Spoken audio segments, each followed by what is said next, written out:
All right, welcome everyone. I'd like to call this meeting to order for the Corporation Township of Puslinch on March 3rd, 2021. And we'll start with roll call. I should ask them ahead of time who goes first this meeting. I do. Councillor Spoulos. Okay, Councillor Spoulos. Here. Councillor Bailey. Present.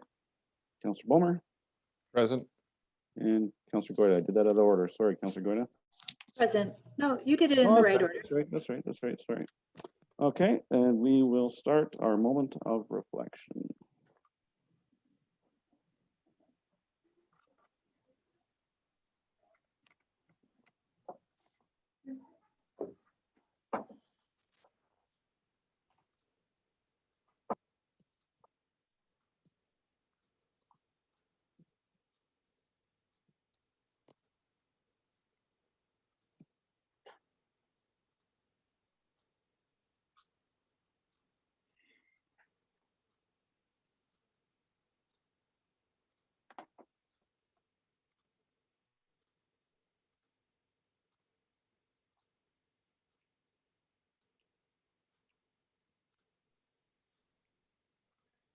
Okay, that concludes our moment of reflection. Ms. Whitefox, could you read out the resolution for confirmation of the agenda, please?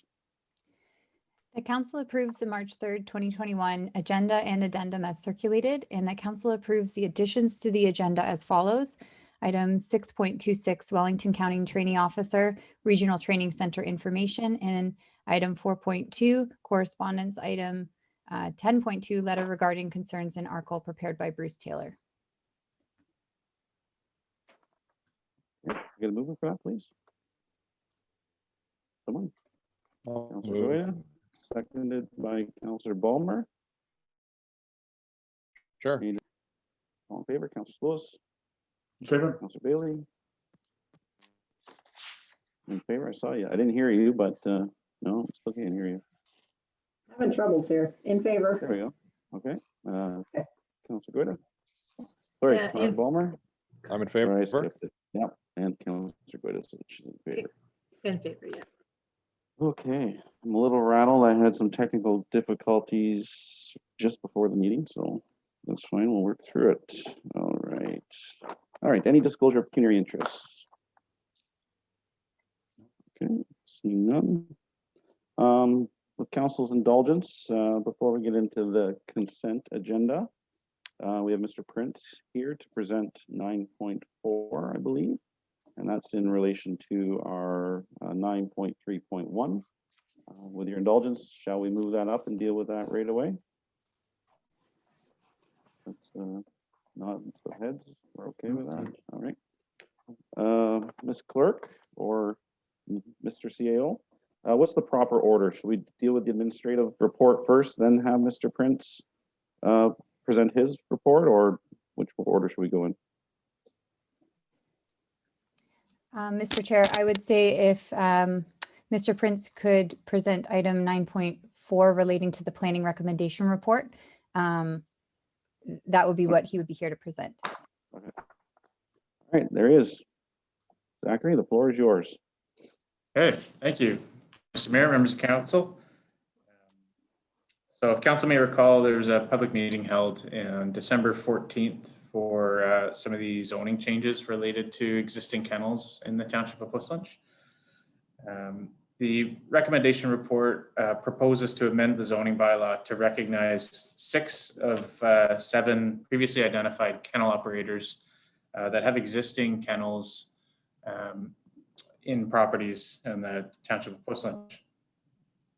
So the new zoning bylaw in 2018 provides general provisions required for the kennel bylaw or for new kennels in the township of Puslinch. So going forward, a new kennel would require a zoning amendment to permit the use, and it would be required to also meet the zoning provisions related to the setbacks in the lot area. This amendment is just to recognize the current operations that were not recognized when this bylaw was approved back in 2018. So staff held a information meeting on November 12th, 2020. 6 of the 7 operators attended. also, those same 6 people chose to opt in at that time for the proposed amendments to their properties. The proposal was also presented to PDAC, in which there was indicated support. And as I mentioned before, a public meeting was held in which one of the property owners spoke about their specific property and concerns regarding a retiring kennel. So staff went back and have been working with the kennel bylaw itself to address their concerns. And in this final amendment, we're not proposing to add the provision to that specific lot. So going back, there's 6 of the 7 properties would have this provision on it. And again, that would just recognize the existing kennel operations. And I can list the properties as well too. So the property would be at 4194 Darkwood Road, 711 Concession 1, 56 Gilmore Road, 4284 Side Road 10 South, 4078 Highway 6. And there is one property, I don't have the address in front of me, but it has an existing veterinary clinic on the lot. They also operate a kennel and have for some time, and that would also be recognized through this amendment. So happy to answer any questions the council may have regarding this amendment. Okay, thank you, Zachary. Councillor Spillis? I have no questions. Thank you. Okay, Councillor Bailey? No, I have no questions. Okay, Councillor Bulmer? No questions. Thank you very much for your good work on this. And Councillor Goida? No questions, thank you. Okay, and I have that resolution read, Ms. White Fox. That the County of Wellington Planning Recommendation Report be received and that council give 3 readings to bylaw 2021-018, being a bylaw to amend the Township of Puslinch zoning bylaw as amended. Okay, can I get those down, please? Councillor Spillis, seconder. I'll second. Councillor Goida? Okay, thank you. In favor? Councillor In Spillis? favor? Councillor Bailey? I see you saying in favor, but you're muted. Okay, Councillor Bulmer? In favor. We got enough without you, I think. Okay, Councillor Goida? In favor. Councillor Goida? In favor? I'm in favor. In- Before I cut you loose, Mr. Prince, I'm wondering, Ms. White Fox, should we just deal with 931 because it is the same drop bylaw, and just in case there is a question on that? You know which was 931 report ADM 2021? Sure. So the 3rd draft of the proposed kennel licensing bylaw is 9.3.1. So while we have Zach here, just in case there's any questions, we'll just quickly, so I'll get a resolution for that one, please, Ms. White Fox. That report ADM 2021-011 proposed kennel licensing bylaw 3rd draft be received for information and that staff bring forward a final bylaw for council approval at the March 24th, 2021 council meeting. All right, I'll get for that, please. Move. Mr. Spillis, seconded by Councillor I'll second it. Bailey. Okay. Okay. Well, I got Councillor Bailey that time. All right, any questions or comments? I'm in In favor. favor, I have Councillor no Spillis? Okay, Councillor Bailey?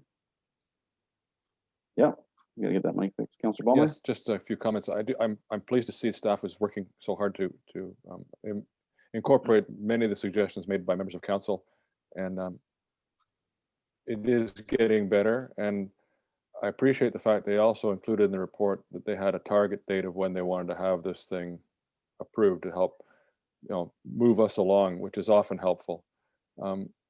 Just one of the outstanding concerns that I want to make sure that I'd like to share with other members of council is that I was really pleased to see the inclusion of section 18 regarding the orders.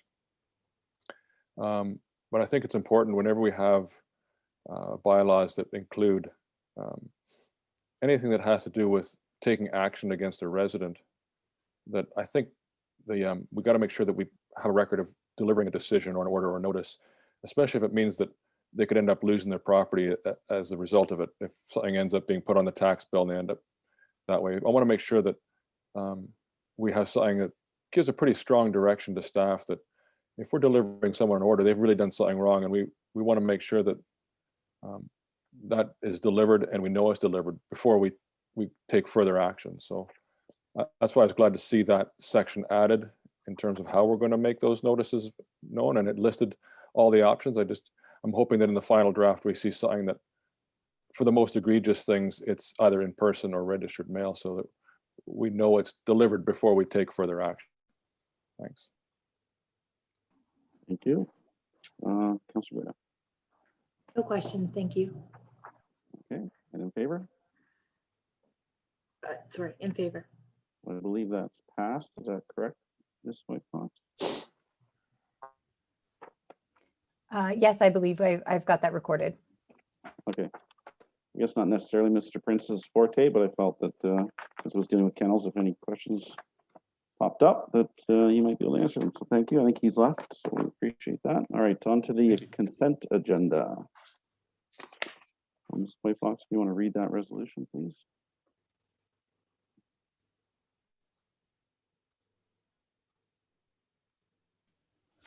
That the consent agenda items listed for the March 3rd, 2021 council meeting be received for information. Okay, move for that, please. Councilor Bulmer?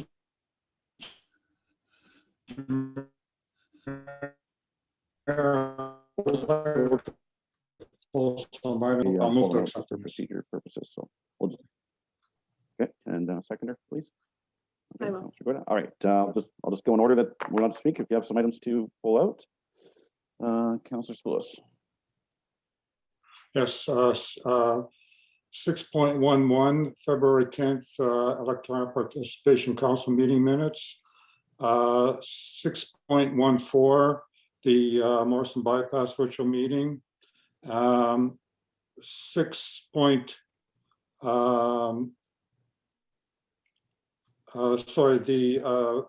Any one of those dealing with the fire college, I'll pick 625, and then also the 6.25. Sorry, there's one that there's a letter here dealing with the fire.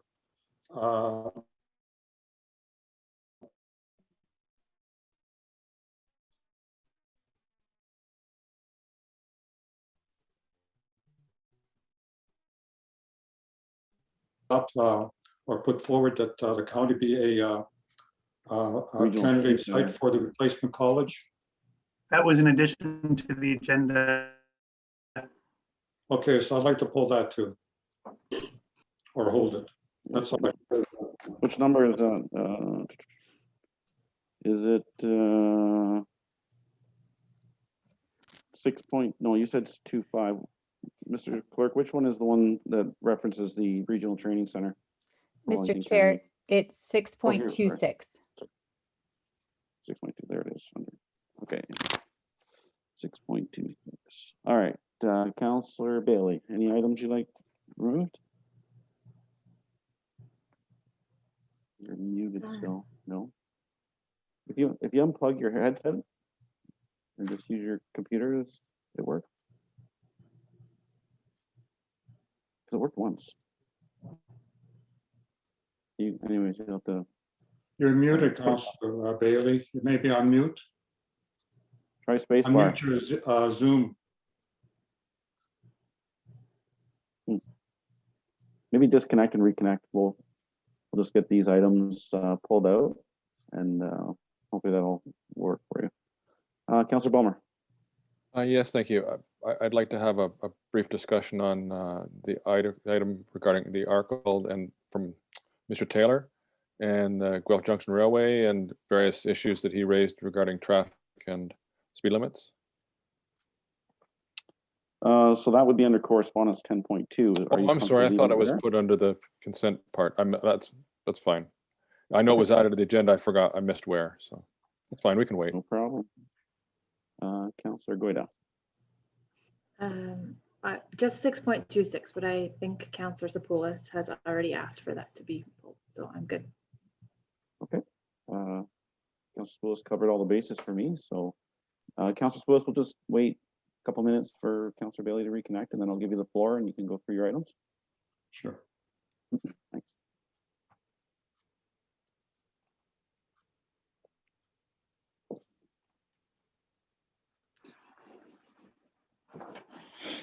You know what? Why don't we do the, well, I don't know if she has some items to pull out, so I better not.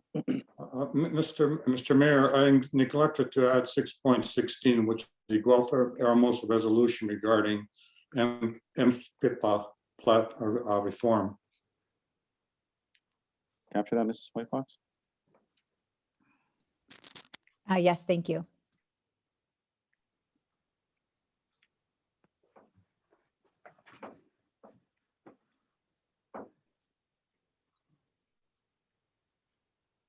I might have to move on with her for, I'll give it a couple minutes.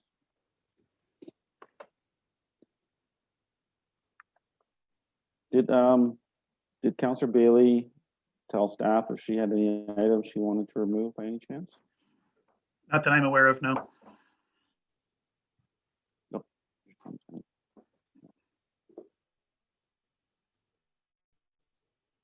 You're back. Speak. There we go. Yes.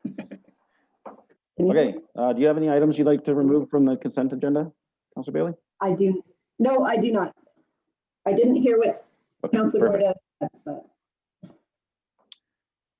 What, she said I thought she said 6.26, but I didn't write it down. Is that what you said, 6.26?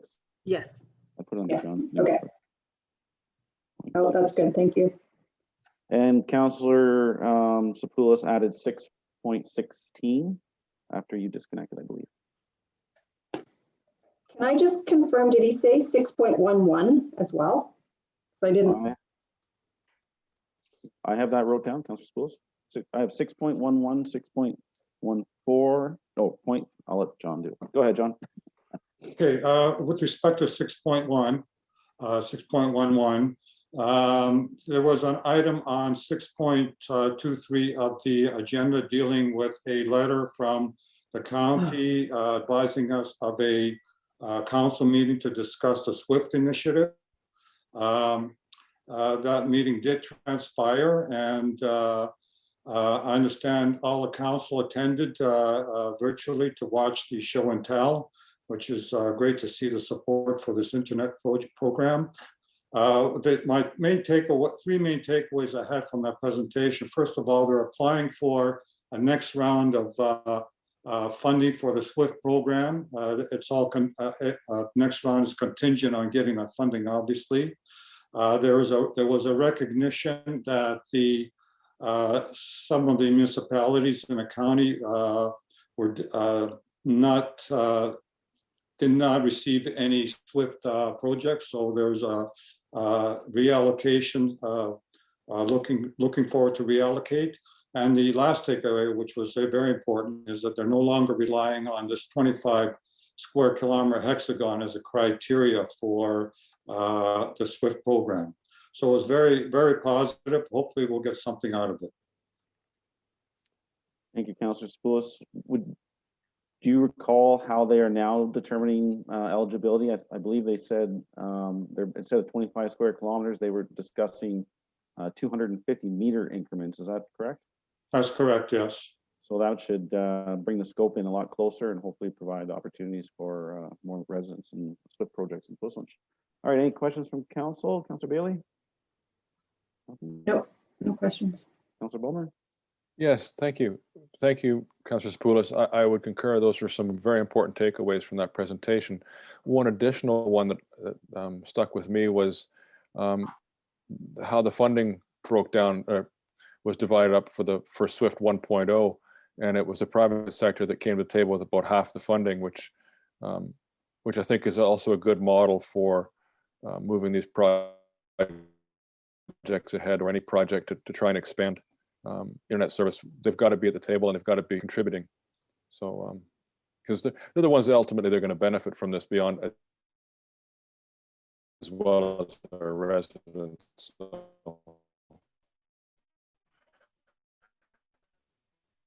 it was a good presentation. Councilor Spoulos, I don't believe we need any direction from 6.11. We could probably leave it in.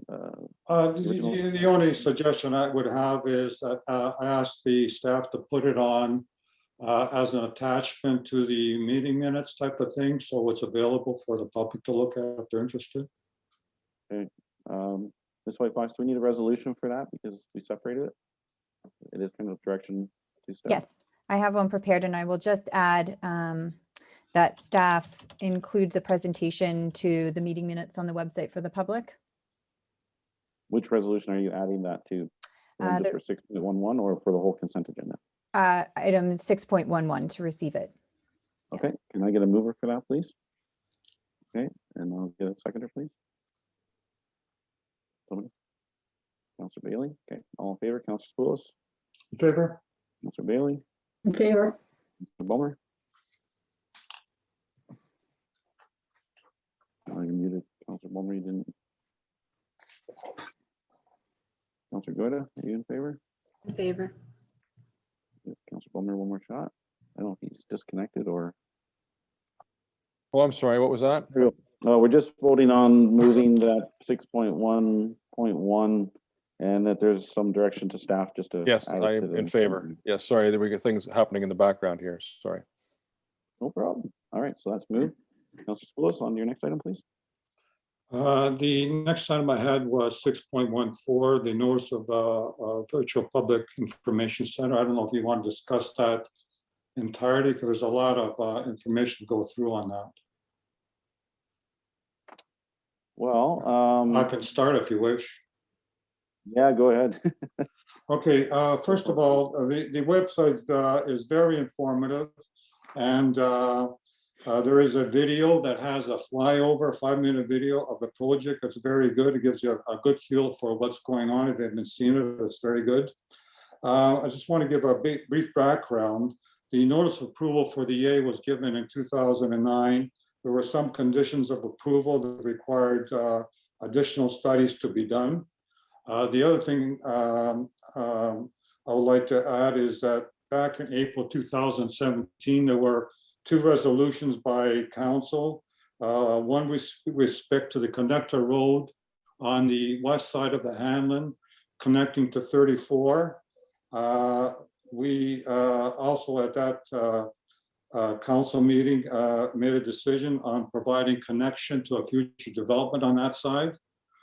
So I would like that to be one of the comments that go to the MTO, that we're continuing on with that. We want that connector road, and we want also the connection to the development. The other concern was that who's going to maintain this connector road?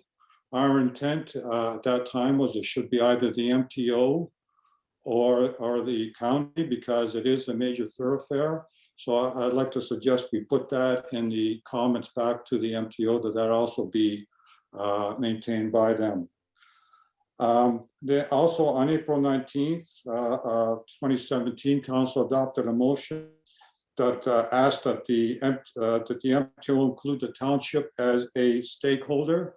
I don't know if that's prevalent still or occurring. Corporate memory is loose sometimes. 4 years later, they may not remember that, but I'd like to reinforce that. Also, at that time, there was a recognition of a need, that there may be a need to review some MTO documents to ensure there's no impacts to us. And at that time, we asked that staff set aside funds. Now, my suggestion is that we also ask MTO to provide these funds for us to do a peer review of issues that we think are of importance. So the next thing is obviously design is underway. There has to be more public information center related to the progress of design. There was a fax, frequently asked questions in 2017 that they alluded they will have periodic design reviews. And I'd like to ask that the MTO do a presentation to council before the next public information center. I think it's important that we see it before the public sees it. So at least we have a say, because this notice came fast, and I would have liked to seen a presentation to us first. Technical reports, the site doesn't seem to have technical reports such as for agency comments such as noise, and I put that as a request to the MTO to have that. Next is a schedule. The site does not have a schedule. I'd like to ask MTO for a comprehensive schedule which outlines design, consultation, construction timelines. I understand that this project doesn't have a specific start date and finish date, but at least if you have something that says you start in year one, 9 months into year one, you're going to have a public information center and so on and so on. So at least you have the broad understanding. Whenever the start date goes, you have that. And lastly, I'd like to ask that our MPP Arnott, Speaker Arnott, be aware of our comments, and we ask for his support in pushing this project forward by asking a letter to be sent from the mayor to Arnott. Okay, thank you. Very thorough, John. I agree with everything you mentioned. I know there was also resolutions and concerns from the fire hall. I'd like maybe Chief Gomes to speak to those, and if they've been resolved on, and what actions he may be requiring of council for comments. If that's okay. Yes. Thank you, Mr. Mayor. I'll go ahead and discuss this a little bit. So we hosted multiple meetings at the fire hall in 2017 and 2018 in regards to the design for this Highway 6 bypass and 401 improvements. And we had multiple emergency services sit in on this committee meeting that we had. So we had OPP represented from Wellington County.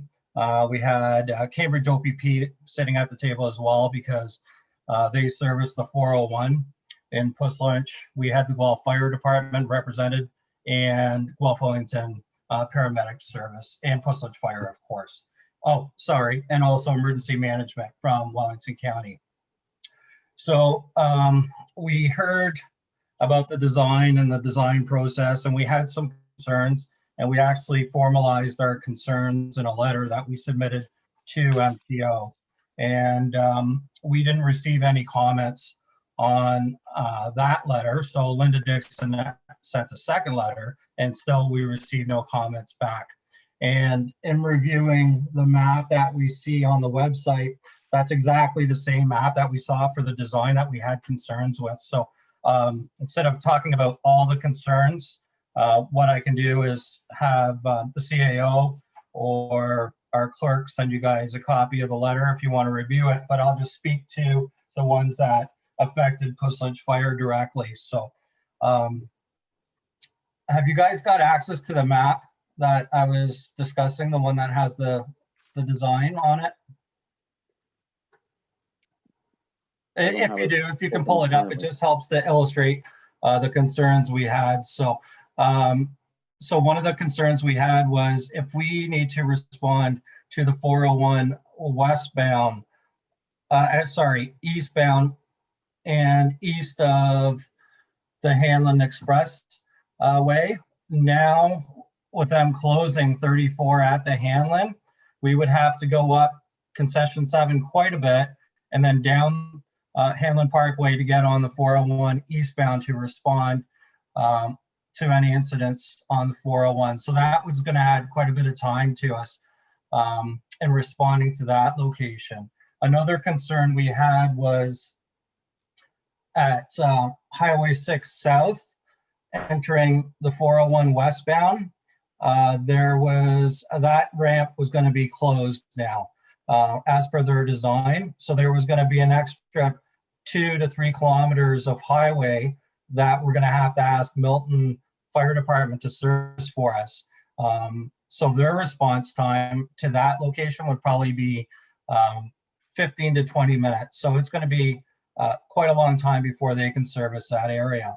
And sorry, I just have one more concern that came up from Puslinch Fire that I think is a great concern, is Highway 6 going from Maddow Road all the way up to basically the 401 now, there would be no on and off ramps in that whole stretch. So and they said that they wouldn't have any access points at the center median. So that means that we would basically have to respond down that road. And if we had any northbound incidents, we would have to go all the way to Madar Road, come back and go north on Highway 6 to respond to those calls. Or now we would have to ask Freelton to respond to those calls for us. So these were concerns that Pussonch Fire brought forward that have not been addressed yet. So those are ones that we would still like to have corrected in the design phase. So sorry, I know that was quite detailed, but I thought I would explain our three biggest concerns. Thanks, Chief. It sounds like there's quite a few outstanding issues. Mr. CAO, how do we go about addressing this when there's so many council resolutions and concerns that have not been addressed from the MTO? What would you suggest? What we will do is we'll formalize these all in one submission, and we'll give them copies of the resolutions that were passed previously, and the all the items and the document that Chief Gomez was just referring to. We'll submit that to them as well, and say these are here's our outstanding concerns, items that we brought to your attention in the past, and we'd like to see what the resolution is of these. But before proceeding to the final aspect of the E8, with regards to the issue of access to those industrial lands at the mid-block interchange there, we do have a update meeting scheduled with them next week, so we might get some additional information then. Maybe at that same meeting, I could give them a copy of all of these concerns as well. Plus, we'll formally submit them through the process. But I would suggest that we provide them all the documents that we've already given them to show that, hey, these are things that were already brought to your attention. These still are outstanding. These still need to be addressed. Okay, thank you. Is there any concerns from our Public Works Division that haven't been mentioned for access or complications to any of our roads due to this? Is there anything we've missed? No, not at this time. Public Works has no issues. Most of the on and off ramps or connector roads will be looked after by either the MTO or the County of Wellington. Chief Gomes, I remember discussing this with the MTO. If you take the 401 west and get outside of Cambridge, they have bypass little routes created. They're big arms that are locked. And so if there is a collision, you can funnel the traffic off the highway. So maybe that's an option that staff can explore with the MTO. Anyways, so because I understand you get a big collision there, everybody's going to be stuck. There's nowhere for anybody to go, and there's going to be no relief. So that's a big concern. Okay, so Councillor Spoulis mentioned all those resolutions. I hope everybody kind of has them in track, and Chief Gomes. So I'll go around the room. You guys can ask Chief Gomes or Councillor Spoulis any questions. Councillor Bailey. I don't have any questions. I really would like a copy of the concerns that Chief Gomes was talking about. Those sound quite legitimate, and I really think need to be addressed. No, I don't have any particular questions for that. I did notice on the website that the public can be added to a mailing list. So I don't know if that's a known item. So, and again, I had written down target dates. I would like to know a little bit more about. I think I'll leave it there. Okay, thank you. Councillor Bowman. Thank you, Mr. Chair. Thank you, Chief Gomes, for that update.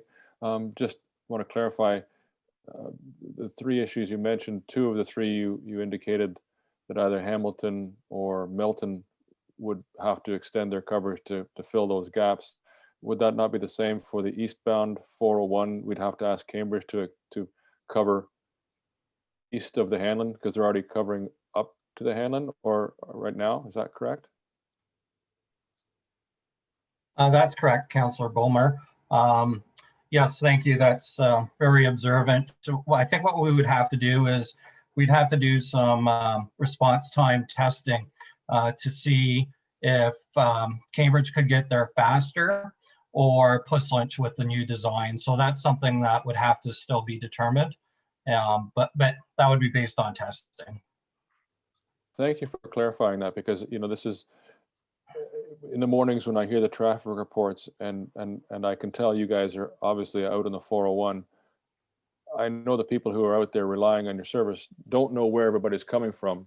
All they know is that they want them there as quickly as possible. So I'm glad that response times are also a consideration on the 401 as they are for a house fire. I really appreciate hearing that. The other things I want to speak to, I really appreciate Councillor Sapoulis bringing up as much as he did from the past. I'm glad he mentioned the connector road issue for the West Industrial Lands. I want to talk briefly about that and the new design for the east side, concession 7. I was concerned at our previous meeting when the city of Guelph suggested that the connection to the Hanlon was going to be closed at Maltby Road. Well, that is correct. They didn't acknowledge that there'd be this new interchange with the new rebuild, and I thought at that time perhaps they had new information that we didn't know yet about maybe eliminating this mid-block connection. So I'm really pleased to see that mid-block connection return and enhance the connections up to their industrial park, since they put that connector road from the industrial park down onto Maltby. One of my concerns, though, regarding these connector roads, either the one that's shown, the upgrading of concession 7, the one that's not shown yet, the one we're looking for on the west side, is I have a strong preference that those roads become county roads, only in as much as the access to those roads becomes a local decision, as opposed to being an MTO controlling access and controlling entrances for the future development of our commercial industrial lands there. And so I'd be interested to hear from other members of council or CAO, is there a benefit or no benefit at all to having it in county hands versus the MTO as we prepare those comments?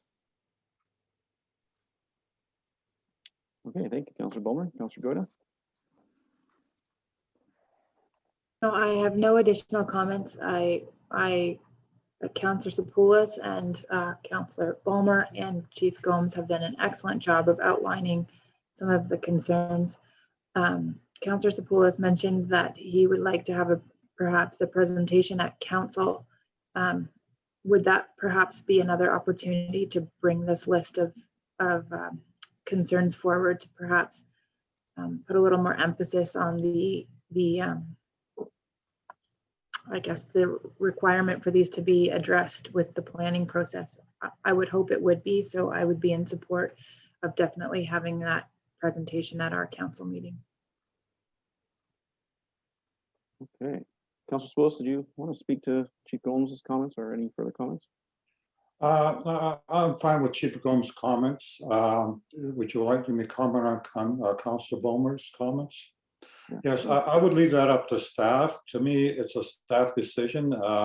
If they think it's more appropriate at the county versus the MTO or vice versa, then I would support them. They obviously know better than I do in terms of maintaining the roads.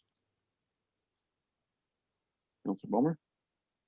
Well, and I concur. I just want to make sure staff consider that difference when we prepare the comments, that as we've seen, sometimes it makes it more, when the road is under the control of the MTO, it's more difficult for residents or development to take place because of maybe greater restrictions on getting an access permit. At the same time, I had one last other piece. As Councillor Sapoulis may recall, we did receive a delegation from some residents in the area concerned about noise, and the CAO has mentioned this previously, that the noise mitigation measures are proposed to be installed later rather than sooner. And I'd like to make sure that we put council's weight behind the CAO's suggestion that they go ahead sooner rather than later. If the planning, if they're needed within the planning horizon, then they're needed at time of construction. Okay, Councillor Bulmer, you want that added as one of the comments submitted? Well, at least as staff prepares their comments, please, yeah, I'd like to have council endorsement behind that one too. Okay. All right, so it's sounding like we need to have a resolution stating that all previous resolutions be submitted as our comments to this Correspondence. Ms. White Fox, do you have something captured? We'll see if council is comfortable with it. Yes, I will read out the draft. So that the consent agenda item 6.14 listed for March 3rd, 2021 council meeting be received, and that council provide staff with any additional comments relating to the MTO Morriston Bypass project, and that staff compile the comments, including previous resolutions of council that have not yet been addressed, and provide to the MTO as part of the Public Information Center. Councilor Spillis, are you comfortable with that, or you need more detail in there? Yeah, I'm comfortable. I'm comfortable. I can pass on my notes if that's what they need to fill out the comments back. And this the same for Chief Gomes. Mr. Schwindler, you have your hand up on purpose? Yes. Okay. Just wanted to clarify one thing or a couple things for you. With regards to the noise issue, what was indicated when we met with them before they announced the PIC was they will be undertaking noise mitigation efforts as part of their construction activities, you know, sound barriers and various other means. But they indicated that there's approximately 6 or 7 properties that they wouldn't be able to achieve the targeted noise reduction through normal engineering means. So maybe I didn't clarify that properly when I mentioned it previously. It's not that they're not going to install them now, it's just with the installations, even that wouldn't be able to address the noise concerns. So, but they said that that wouldn't be until approximately 2041 when traffic volumes reach the levels projected to be at that time. So my comment to that simply would be that, well, then they should do something to address those properties now and not wait until 2041. So do something to deal with the property owners today and or at this time, and not wait until 2041. That was my comment with respect to that. And yes, what I would suggest, along with what Councillor Goida was commenting on, we will consolidate all of these comments. We'll submit them to them as part of the formal EA submission, which is important for us to record that. But then what we can also do is request that they attend a meeting with Puslinch Council as a follow-up and to respond to the outstanding concerns. I think it's important that we give them that request to come talk to us, but we still have to formally include them before the comment deadline. Okay. Councilors, any questions for the CEO? Mr. Spillis? Councilor Bailey? No? Councilor Bomer? All good. Okay. Councilor Goida? All good. All right, so we heard Ms. White Fox resolution. Can I get a mover for that? Just maybe asking, should we add to the resolution that that MTO be requested to attend a meeting with Puslinch Council to follow up on the outstanding concerns? And I think that might be good to include in the resolution. All right, Ms. White Fox, why don't you read the resolution one more time with that inclusion, please? Okay, just one moment. Sorry. Catching you off guard. So that the consent agenda item 6.14 listed for March 3rd, 2021 council meeting be received, and that council provide staff with additional comments relating to the MTO Morriston Bypass project, and that staff compile the comments, including previous resolutions of council that have not yet been addressed, and provide to the MTO as part of the Public Information Center, and that staff requests that the MTO deliver a presentation to Puslinch Council before the next Public Information Center to follow up on the outstanding concerns. Okay, get a mover for that. Okay, I'll move. I'll use you as a seconder, Councilor Bomer. All right. Any comments on that resolution for voting? Okay, everybody's comfortable. All in favor? Councilor Spillis? In favor? Councilor Goida? Oh, why did I do that? I went to the right. Sorry, Councilor Bailey. You moved on my screen. There she is. Councilor Bomer? In favor. Councilor Goida? In favor. All right, that's carried. So, Councilor Spillis, you're up again, 6.25, I believe. Or No, I had 6.16. 6.16 as the next one. This is the Guelph Hermosa resolution regarding the MPIPPA reform. So I'd like to have our CEO's comments on it, and then move that we support the motions, the resolution of the Guelph Hermosa Council. Okay, thank you, Mr. CEO. We reviewed this internally, and perhaps Ms. White Fox could speak to it, but my understanding is we don't get a lot of those requests, so it's not something that would directly affect a lot of what we do, but we do understand the concept and request behind it. So it may make sense to support this. Maybe Ms. White Fox, do you have anything to add to that? I would agree with what you just commented, Mr. CAO, but I would support, I think that staff could support the recommendations that they've made, particularly relating to modernizing the Act. It looks like it's been approximately 30 years since it's been reviewed, and you certainly can notice some of the need for modernization when you read the Act, just as it refers to certain forms of technology and providing the records to requesters. That sort of thing could certainly use an update. Staff, are you comfortable with all the recommendations in that report from, or that resolution from Guelph Hermosa? There's 8 of them. I believe we are, yes. Okay. All right, so Councillor Spillis moved the resolution to support this. We'll get a seconder for that and we'll have some discussion, please. Councillor Bailey, second. Okay, comment, Second. Councillor Bailey? No, my only comment was, I see the need for support updating and modernizing and making sure we're. Can you turn your video off, please? Or your audio is Sorry. cutting out. Might help. I just made note that I would support updating and making sure that we're helping staff make the process, as painless as possible. Yeah. Okay, Councillor Bulmer. Thank you, Mr. Chair. You'll forgive me, I didn't memorize all 8 of these. But I did, as Councillor Bailey suggested, I certainly support the modernization, but this issue comes up from time to time. This isn't the first time we've had this discussion, I don't think, around, maybe not this first time in this council, but if perhaps if the clerk could refresh, do any of them, previous ones often spoke about increasing the cost.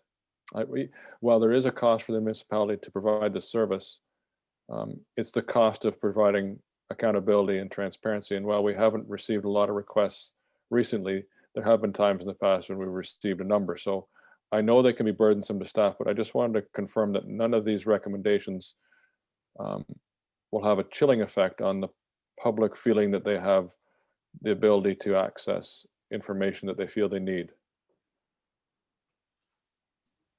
Mr. Swindinger. So I'm No, looking at it. Oh, sorry, go ahead. I don't believe that will have a negative impact on the public at all. It's more just along the lines of modernizing and improving it to suit the current times, because it is outdated. I mean, it won't restrict public access at all from our understanding of the proposed amendments. Right, okay, so and as I say, I didn't memorize all 8, but none of them spoke to increasing the fees. That's our own business, how much we charge for this service, is it not? Well, Correct. can I chime in real quick? I don't want to contradict our CAO, but I think this is the clause that maybe Councillor Bulmer's having difficulty with. That the application and scalability of fees be designed to ensure taxpayers are protected from persons abusing the access to the information process. So are they trying to say that? Are they trying to say there that scalability, they're going to charge more is what they're going to do? They want to charge more. Mr. Chair, if I may, we did receive a presentation on this from one of the municipalities that was spearheading this reform. And I think the issue that some of the municipalities are encountering is that the cost when solicitors and they need legal representation for certain requests as they become more complex, those fees are not able to be charged back to the requester. Those are fees that the municipality has to bear. And so when those types of requests do escalate, those fees are burdened, are put back on the taxpayer, and they cannot be recouped, certain fees.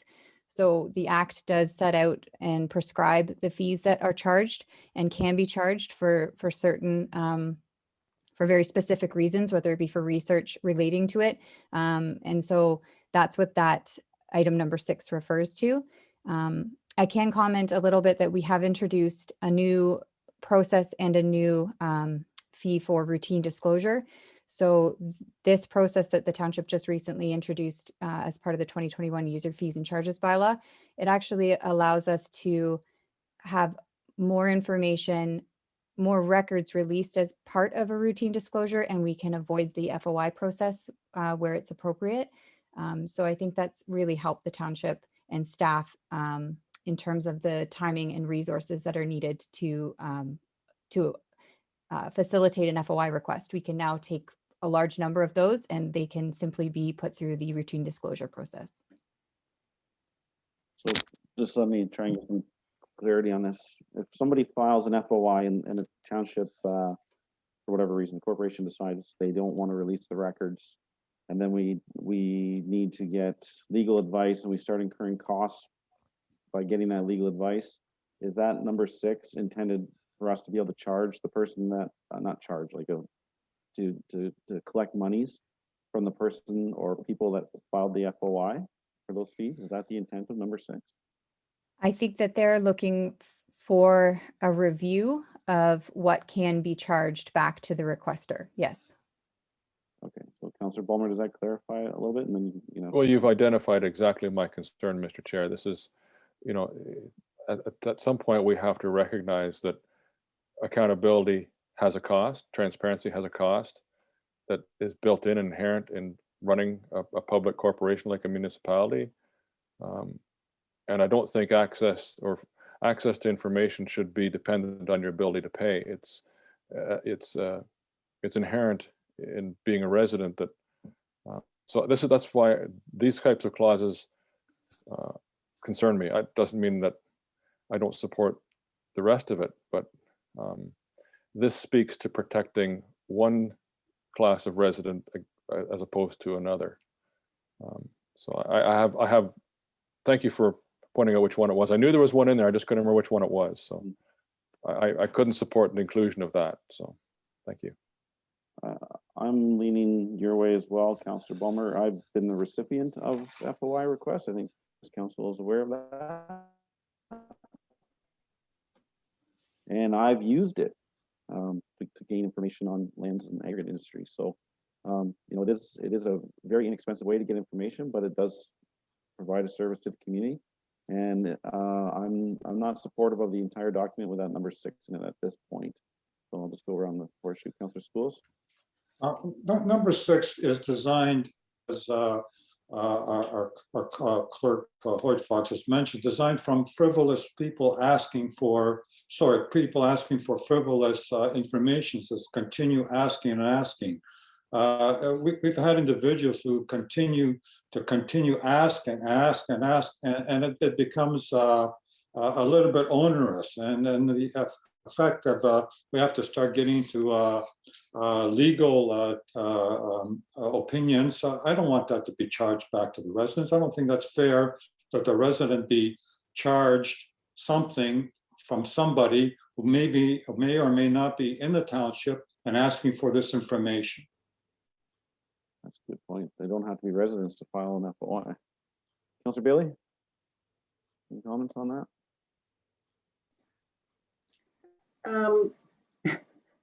I guess I would look to the staff to help us come up with something that satisfies both of those concerns. I don't know. I as well have used FOI requests, and so I can appreciate from that perspective. But I think we need to be able to find a way that works kind of both ways. So maybe I just look to staff for some suggestions. Councillor Bulmer. Rebuttal to Councillor Spoulos' mention that. Well, you skipped Councillor Goyda. I don't know, before I speak, she'd like to have a crack at this. I started over, so I went Spoulos, Bailey, I'll go you, then I'll go to her. Okay. No, I understand exactly what Councillor Spoulos is concerned about, but I too have made FOI requests, both at the Parliament provincially as well, and it can be very chilling if you're faced with these large bills, simply because a third party that's mentioned in an FOI request chooses to block if they refuse, they too can drive up the price. I agree there needs to be some way to ensure that we have something to deal with frivolous or vexatious requests. But my concern is here that the focus on protecting the taxpayer. The point of the FOI system is to protect all residents and provide them equal access to information. The idea is, you know, as a taxpayer myself, I pay for all sorts of things that people may choose to use frivolously in the municipality. But it's part of the cost of business here. It'd be nice if this wording was done in such a way that it focused on making the information available and gave municipalities the ability to deal with frivolous or vexatious or repeated requests for the same material, because that's just reasonable good business. I'm always concerned when I see this kind of language. It's because it suggests that our residents are not all equal, and so there you go. That's. I'm going to go to Councillor Goyda first. Councillor Goyda. Thank you. I tend to agree with Councillor Balmer in when he is saying that there is a cost associated with transparency, and I think that is an important sort of service that we should be able to provide. I think if the intent of the cost recovery component is to address frivolous or vexatious use of the freedom of information component, I could support that if we have language in there to sort of specify specifically that the cost recovery associated with that be addressed. But I do agree that just a regular access to information by someone that isn't frivolous or vexatious, it shouldn't necessarily be a cost recovery. In terms of the general, the thing as a whole, I think even though the staff have indicated that FOI requests are not so frequent, maybe right now, it doesn't mean it couldn't happen that multiple requests from an individual could, as it says, unreasonably affect the township's operation just strictly due to the limited staff resources available. So I do think it is advantageous to address this proactively and support this at least in theory, but perhaps we just need to reword some of that language as it deals with the cost recovery component. Okay. Councillor Spools.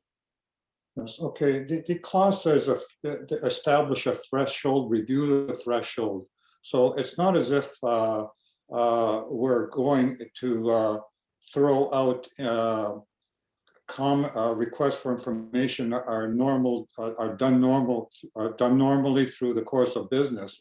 There has to be a threshold when it becomes vexatious, when it becomes onerous, when it becomes unnecessary.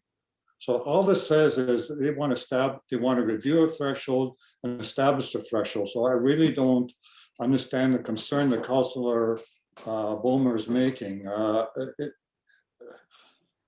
Councillor Spools, are you not referring to number 5? That's where they speak of the threshold for frivolous and vexatious. Well, I'm looking at number 4 and number 5. We're talking about number 6.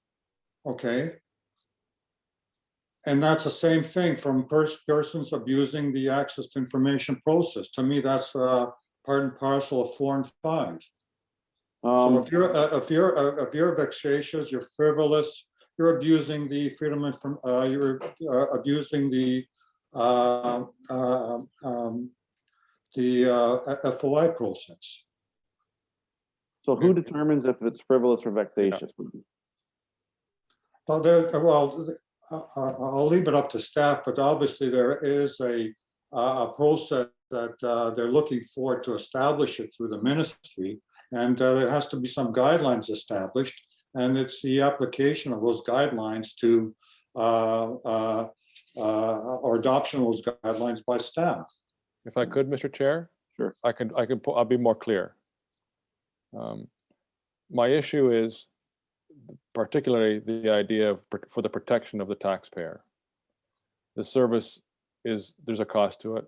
And if the wording was more around the idea of establishing thresholds and criteria that, what would define a frivolous and vexation, so the goal was to ensure that municipalities with meager resources like our own can continue to provide FOI resources in a timely manner, then I'm okay with it.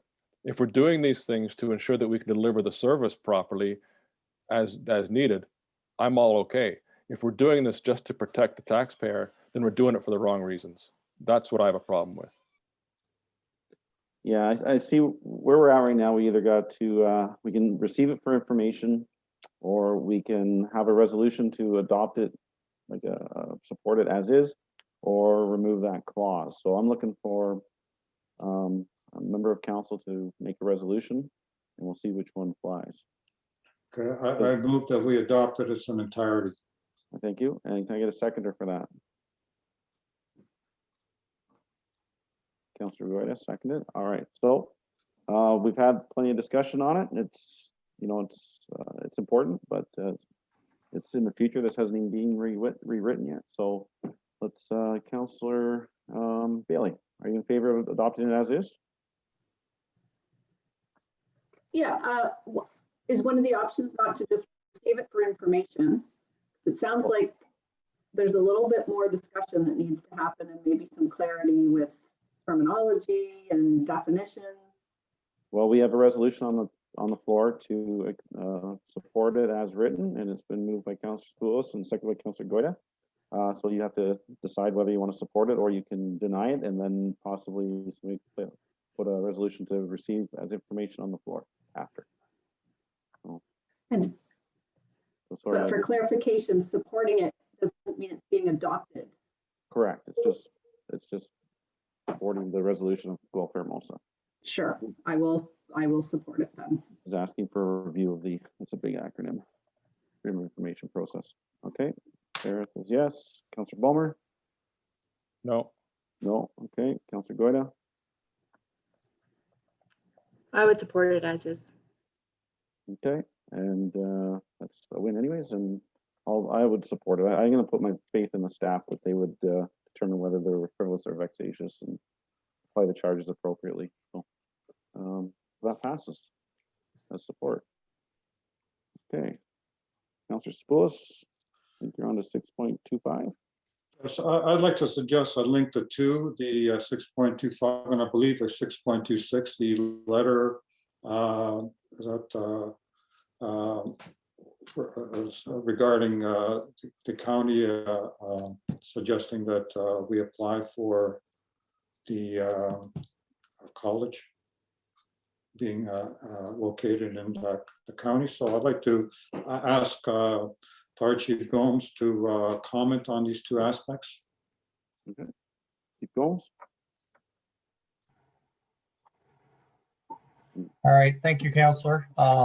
Try and do my best. So the Association of Wellington County Fire Chiefs proposed that we set up a regional training center just to make accessibility a lot easier for us, and that we can host courses that we feel are relevant to our staff here in Wellington County. So with that proposal set forth, our county training officer, Charles Hamilton, was tasked with applying for permission for us to become a regional training center with the Ontario Fire College. So once we hear if that's been accepted, I'll forward that information to our CAO and council. And my apologies, was there a second question that you had? It was related to the closure of the Gravenhurst. Okay, so I can speak to that too. So basically what the province did is they decided to close the physical campus in Gravenhurst for the Ontario Fire College. So the bricks and mortar of that location. The Ontario Fire College is still going to be operating as it has done in the past, but without that campus location, which really was an ideal location for Puslin firefighters to attend to receive their certifications.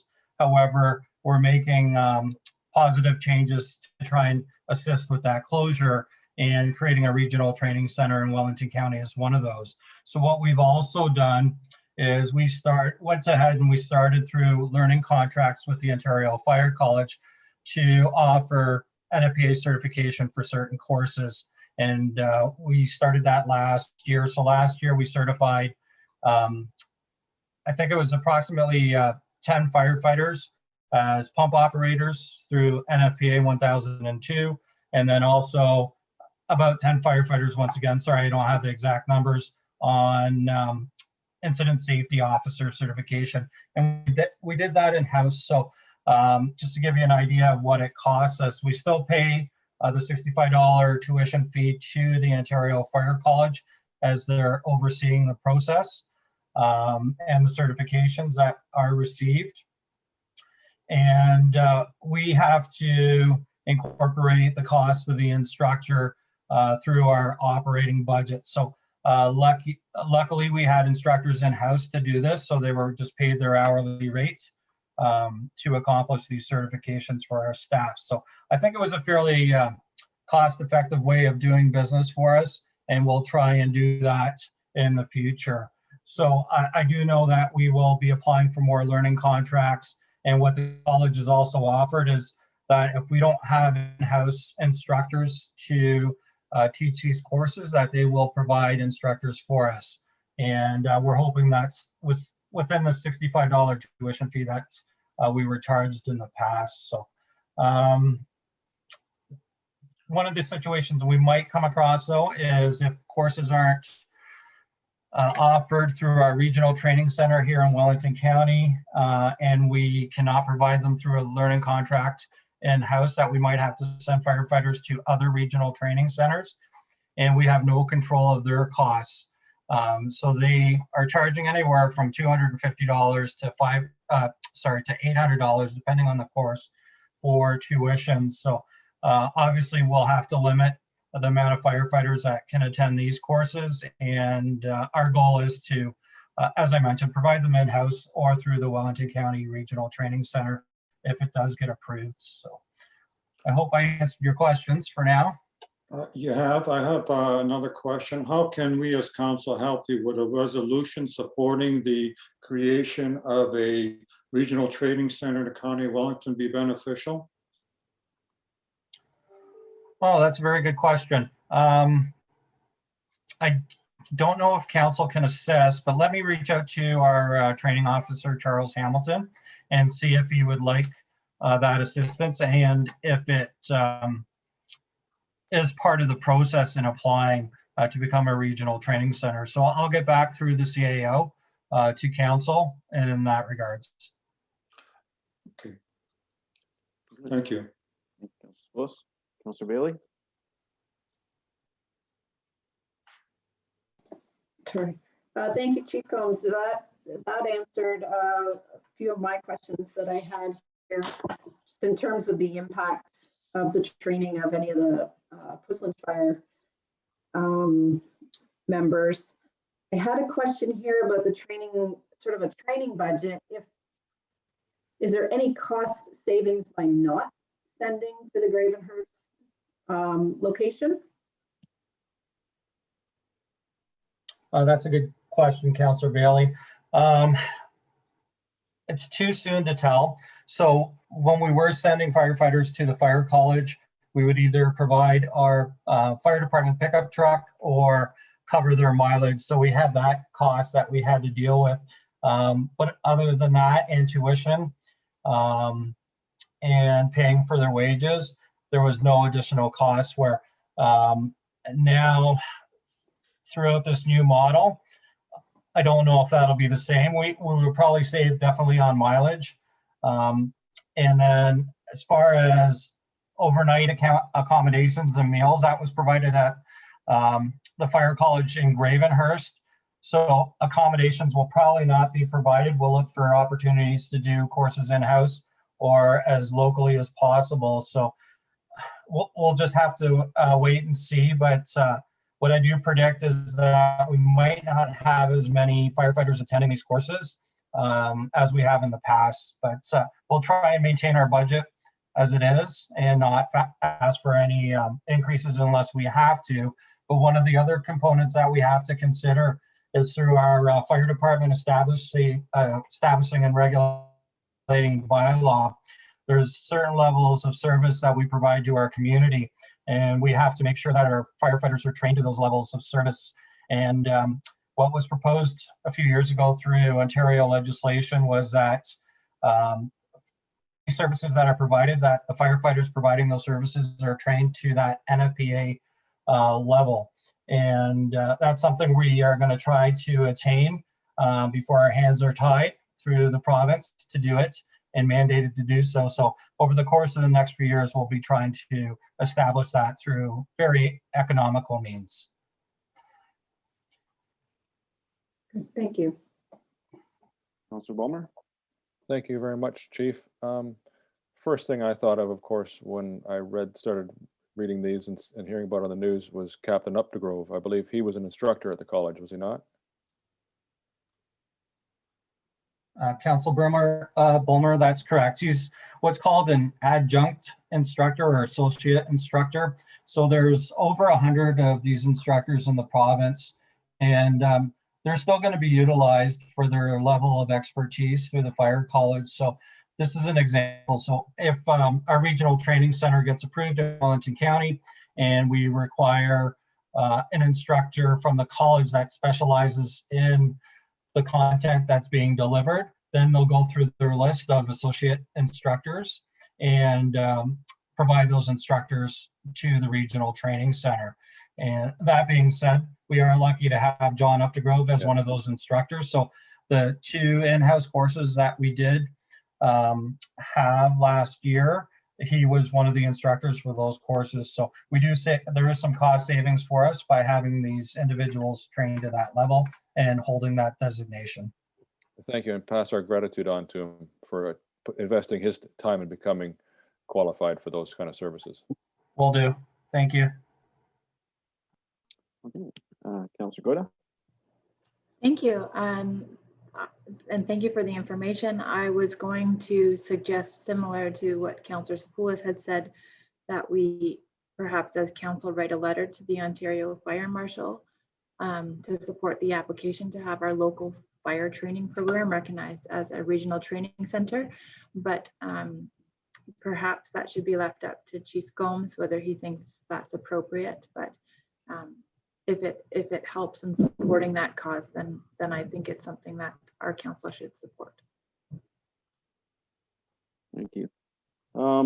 I see a couple directions here. Chief Gomes, I'll look for your input here, but they're going to close the fire college, and 6.25 that we've lumped in with 6.26 is a resolution that's being floated around to different municipalities to ask for the province to not close the fire college. Now, that decision may already be set in stone, but I feel we should pass that resolution. We may not take as much advantage of the fire college as we once did due to all the reasons that you just described earlier. However, there's plenty of small, well, we're a small municipality, but smaller northern Ontario municipalities, they utilize the fire college substantially. So I feel that unless you have objections, or that we should pass a resolution just supporting. There's been so many. The one here, 6.25, is a resolution supporting the town of Parry Sound. I don't recall which town was the first one to pass the resolution, but council, I'd ask you to pass a resolution supporting that, unless there's objections from people. He's not saying so. Mayor Sealy, Yeah. There's no objections. I do think that there's a lot of value in having the bricks and mortar campus at Ravenhurst with the Ontario College, and not only would that assist the township of Puslinch, but as you mentioned, a lot of other communities that don't have access to regional training centers just due to their geographical placement in our province. So thank you very much. Councillor Spoulos? Yes, I'm in favor of supporting it. The deliberately only focused on one. There's at least 7 other similar resolutions, so I'm in favor of passing a similar resolution that we do not wish to see the Gertrude Hertz Fire College closed. Okay, so you're moving that? Yes, I'll move that. Okay, can I get a seconder for that? I'll second that. Thanks, Councillor Ballmer, and we'll go around. Ms. White Fox, do you need more clarity on that resolution, or can you use one of the ones that's in the consent agenda? Mr. Chair, I can use the Town of Gravenhurst resolution if you'd like. I think that's the resolution that was supported by item 6.25. Excellent, thank you. All right, so that's seconded, and we'll just call if you're in favor, and if you have a comment, say it. But Councillor Bailey? I'm in favor of supporting that. Thank you. Councillor Ballmer? In favor. Okay, Councillor Goida? In favor. Okay, Councillor Spoulos? In favor. I'm in favor. And for 6.26, I believe the direction is just the chief's going to report back whether there's value in a council passing a resolution. So if you could move that resolution, Councillor Spoulos.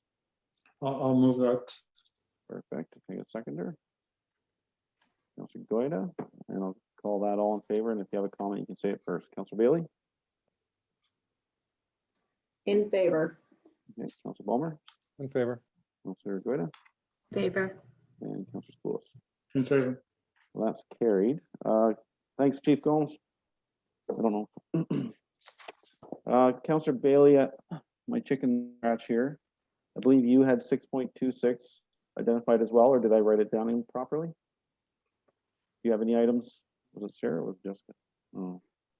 No, I didn't have any items. Okay. All right, so if I'm not mistaken, then we can receive the remainder of the consent agenda. Is that correct, Ms. White Fox? Yes, and I did have an existing mover and seconder for that, but I can reread it. Please. That the consent agenda items, with the exception of items 6.1.1, 6.14, 6.16, 6.25, and 6.26, listed for the March 3rd, 2021 council meeting, be received for information. And you had the mover and seconder, so all in favor, Councillor Bailey. Oh, Councillor Spoulos, you got a comment? I'll move it. Okay, seconder, I think she had one. Even. Councillor Ballmer, will you second? Sure, if you like. Thank you. All in favor, Councillor Bailey, In favor. Councillor Ballmer, In favor. Councillor Goida, In favor. Councillor Spoulos, In favor. and that's carried. All right.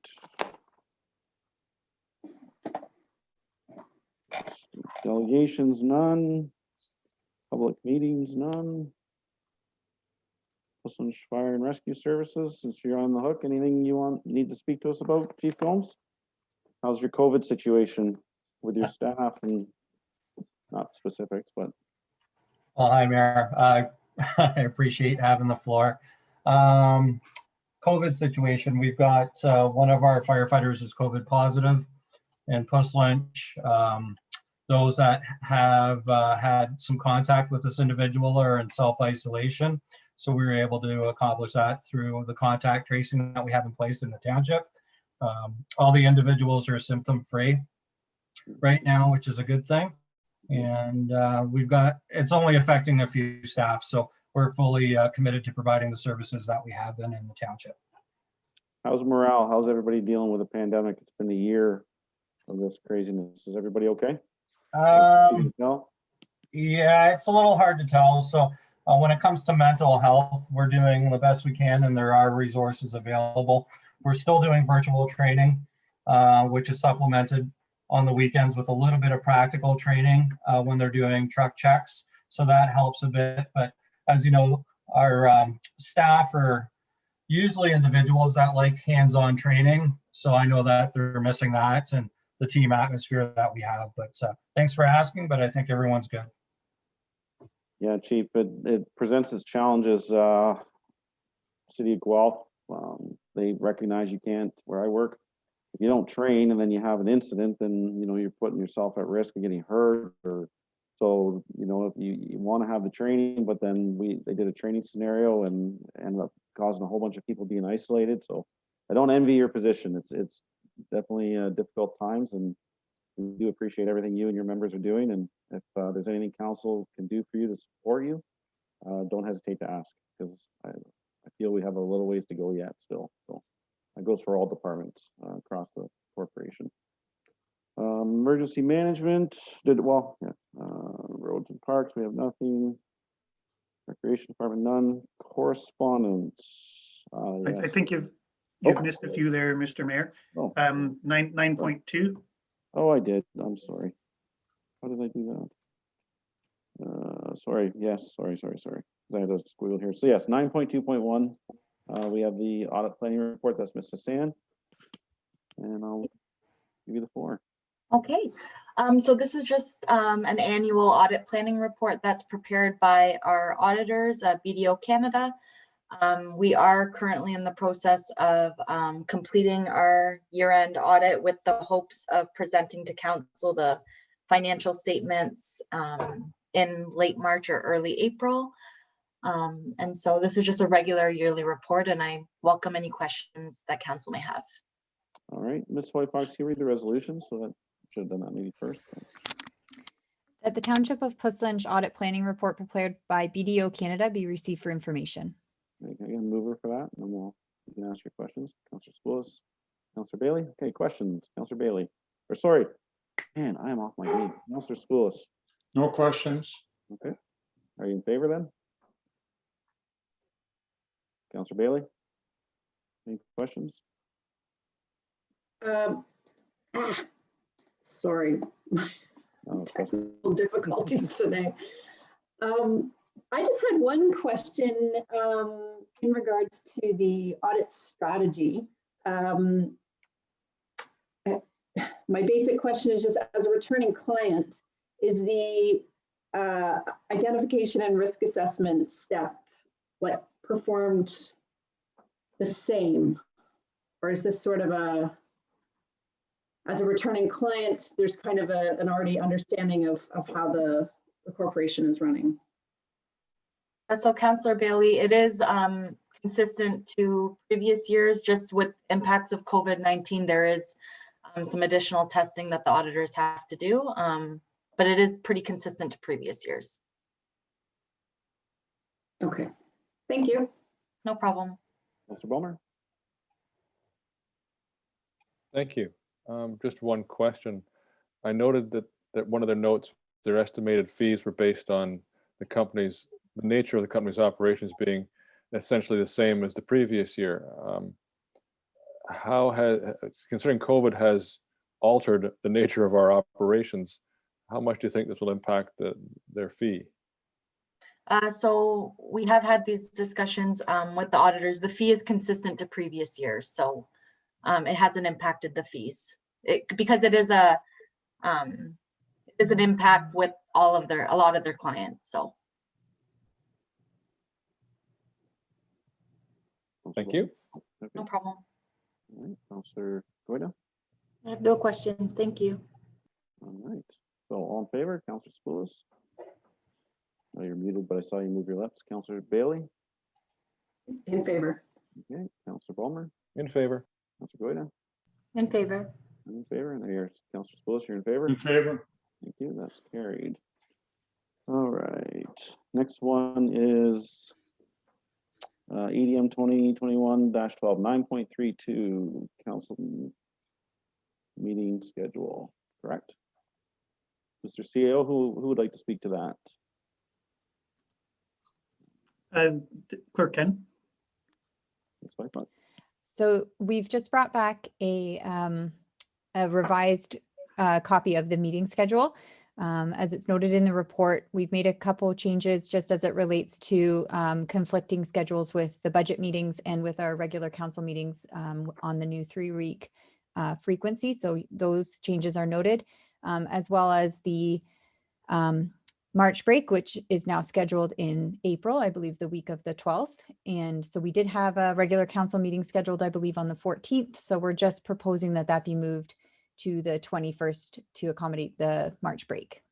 And then the final change is just to approve the December meeting I believe it's December 15th, and it will be the one meeting with the public information meeting in the evening. And if there's any questions or comments, I'm happy to answer. Okay, Councillor Bailey. Oh, why am I doing that? Councillor Spoulis. I'm good, thank you. Okay, Councillor Bailey, Yeah, no questions. Councillor Bulmer, No questions. Councillor Goya. No questions. Okay, the only thing I will comment on is, and I mentioned it in the past, is if we're going to cease or change the schedule from a 3-week timetable, that I'd appreciate knowing the change no later than November 3rd.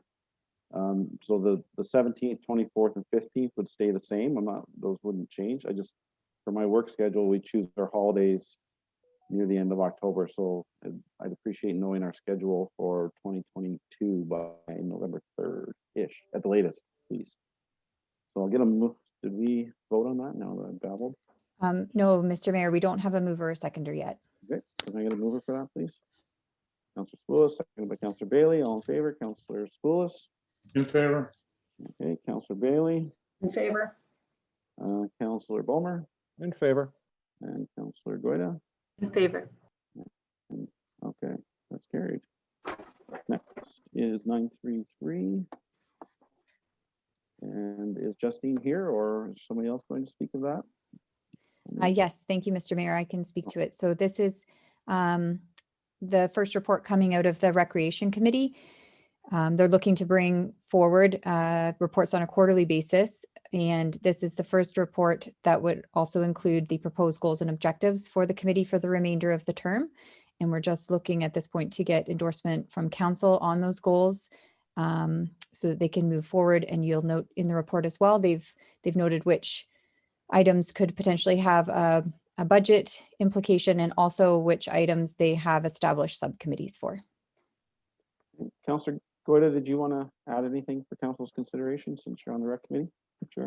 I don't really have anything to add. It's all there. I think that this was brought forward to our rec committee meeting just this past month, and I think that it was very well received that we report back to council on a quarterly basis, and now we have some direction as to how we can each contribute to the committee for the remainder of the term. So this was a valuable chart and exercise that we went through, and we're hoping that council will endorse it so that we can carry forward with these goals. Excellent. Okay, Ms. Fox, do you have a resolution for that?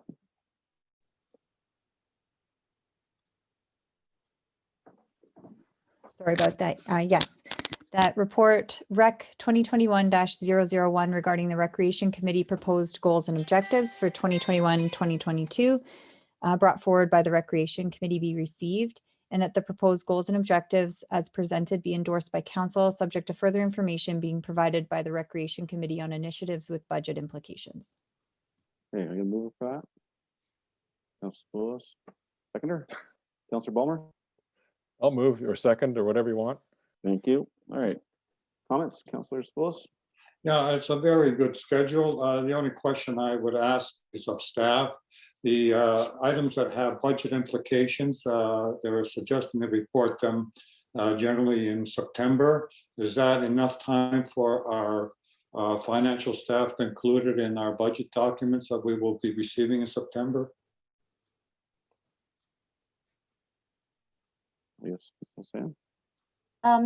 Yes, I can work with Courtney's team just to ensure that the timelines are sufficient for budget reporting.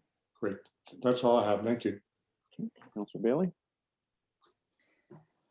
Thank you. No, I think this this chart is great, and I just maybe have a question for Councillor Goida in terms of the committee training.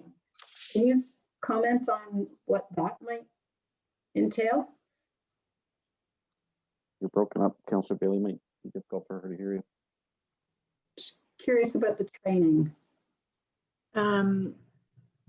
Sorry, Councillor Bailey, I'm having a hard time hearing you, but I think that you're inquiring about the component on the chart where it talks about committee training and possibly the orientation. Is that what you're asking about? Yes, yes. So I believe that the intent of this is just to, as the committee is made up of generally of residents who are volunteering to put themselves on this committee and may not be aware of the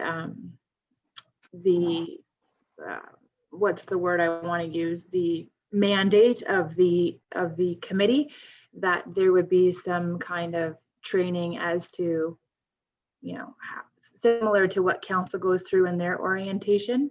But that work has not yet begun, and that is something that is hopefully going to be worked on together to come up with something like a package for new members of the committee. Great. So I don't think it would necessarily impact the committee that is currently in place, but for the next term, that would be set up for like an orientation and training package. Great. Good. Thank you for that. Councillor Ballmer.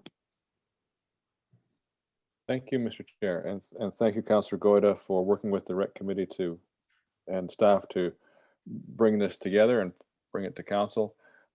I'm glad to see the training piece in there. That is an important part. As you mentioned, when people put their names forward to be on a municipal committee, it's difficult to understand exactly how that committee fits into the operation of the organization as a whole, particularly the budget cycle, as Councillor Stapoulis pointed out just now, about will we have costs in place prior to, in time for staff.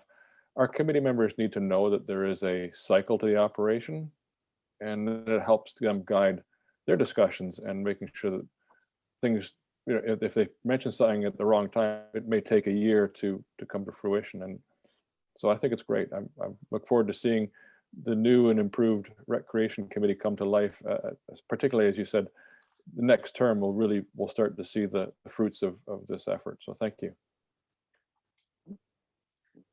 Councillor Goida. Sorry, technical difficulties there. I'm sorry. No, I have nothing further to add. I just wanted to mention that this was put together by, I think it was a team effort from Justine Brotherson, Courtney Hoyt Fox, and Claire on our staff as well. So they were the ones who brought this forward and sort of put this together. So I just wanted to say thank you for that. It really does help give the committee some clear direction and something to work towards for the remainder of the term. So thank you.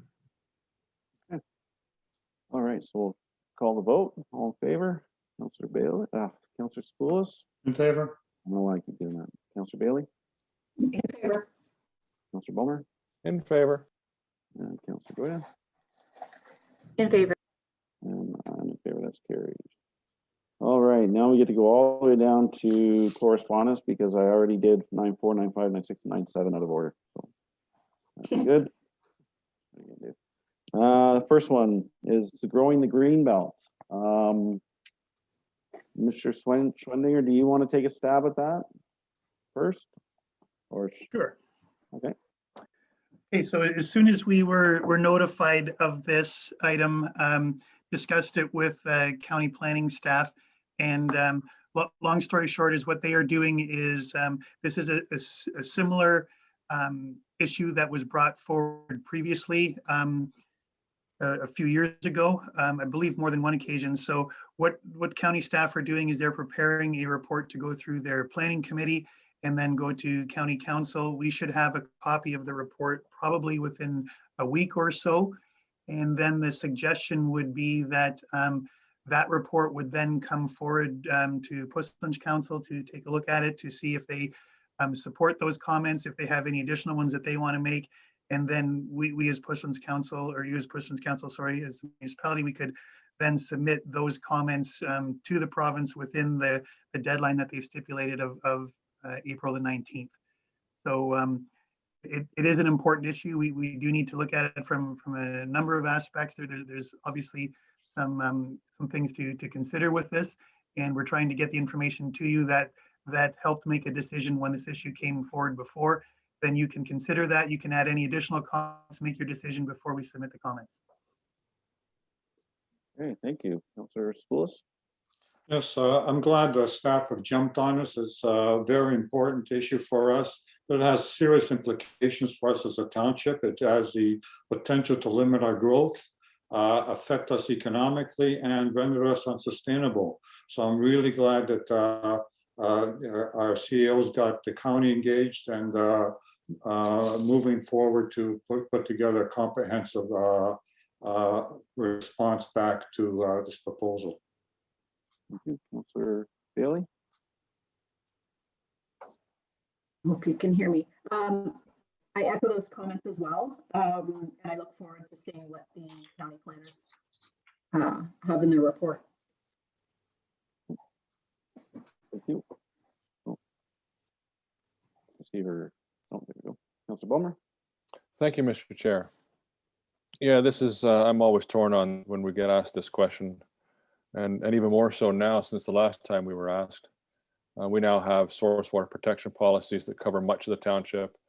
And I don't disagree with the position that we took last time in terms of we already have a number of policies in place that achieve essentially the same thing as the Greenbelt would. So to me, in many ways, you know, the Galt Paris Moffat Rain is here. We can't deny that we can't deny its value to not only our own existence, our own environment, but its value as a moraine, as a functioning moraine, to our neighboring municipalities.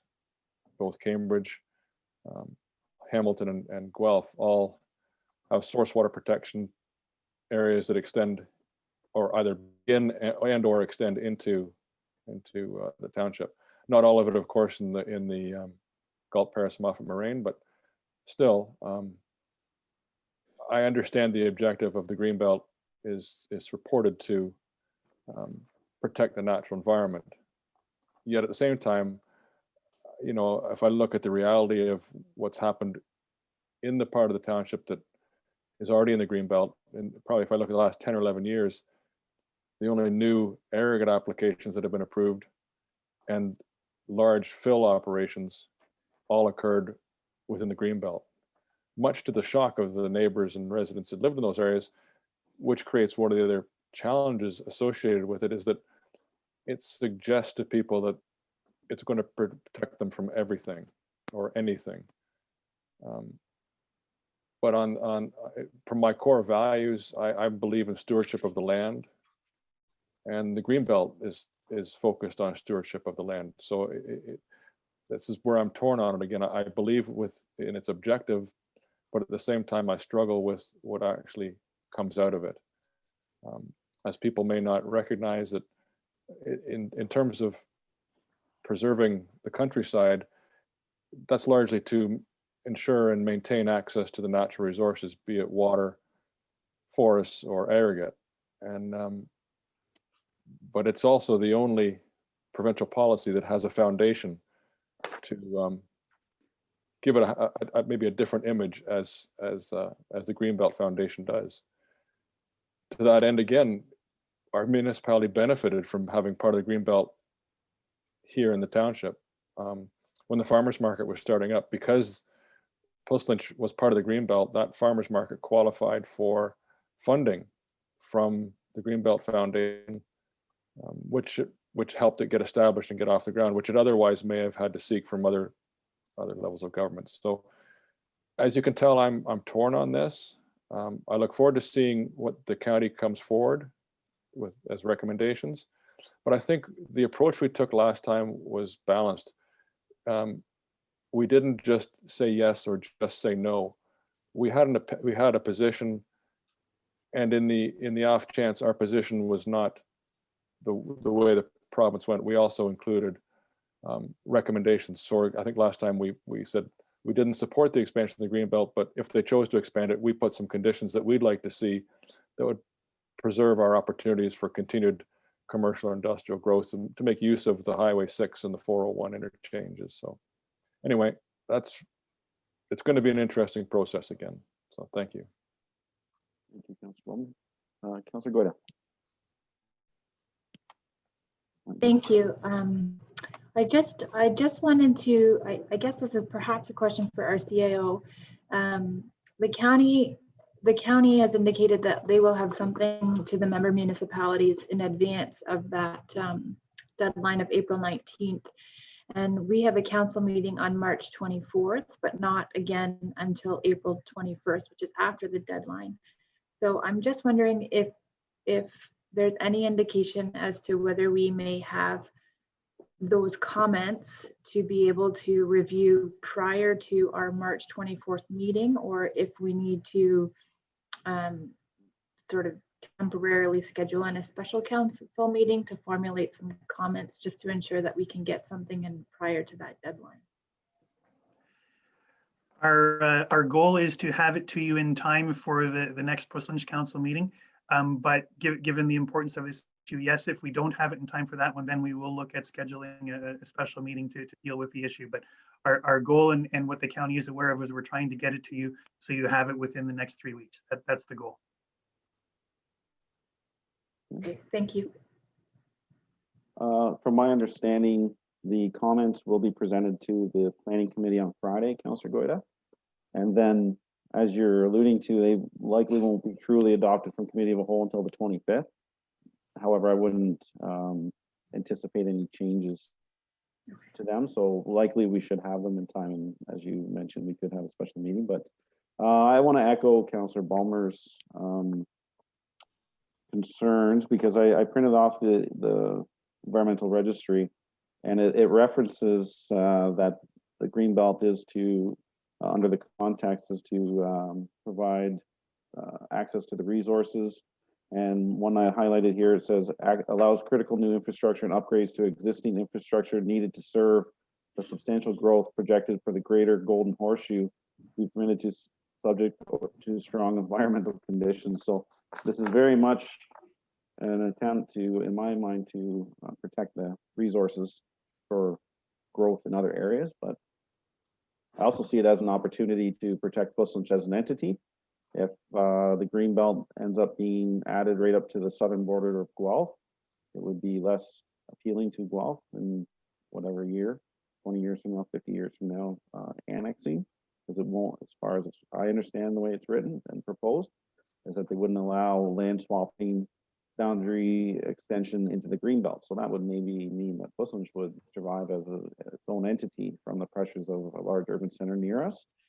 I have concerns that so what I had a lengthy conversation with Aldo at the county yesterday about this, and from my understanding, the county comments will be a very big umbrella that will cover Puslin, Erin, and Guelph Aramosa and their concerns surrounding that. And I highlighted the concerns that if there's a provincial highway running through Puslin, that the lands immediately adjacent to the highway be identified as for potential growth, either employment lands or industrial lands or something.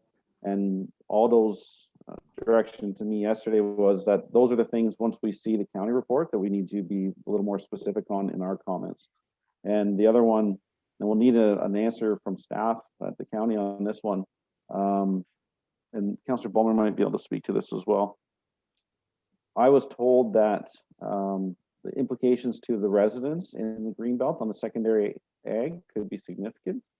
You may not be allowed to have a granny flat or a auxiliary structure. So council's aware we've passed that secondary units in garages.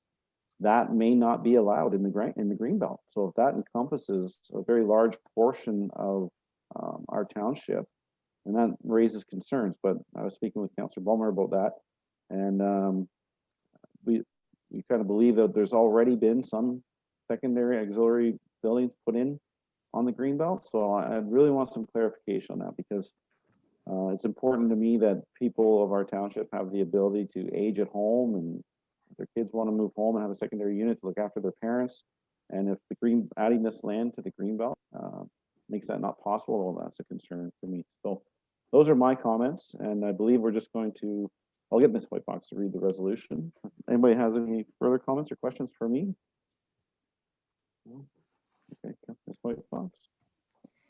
The council received correspondence item 10.1 regarding consulting on the size of the greenbelt, and that council give consideration to the comprehensive response on the proposed changes to the greenbelt prepared by county planning staff at the March 24th council meeting. Okay, move for that, please. Somebody. Councillor Bailey, seconder. Councillor Bulmer. Sure. Sure, excellent. All right, all in favor? Councillor Spoulos, In favor? Councillor Bailey, In favor. Councillor Bulmer, In favor.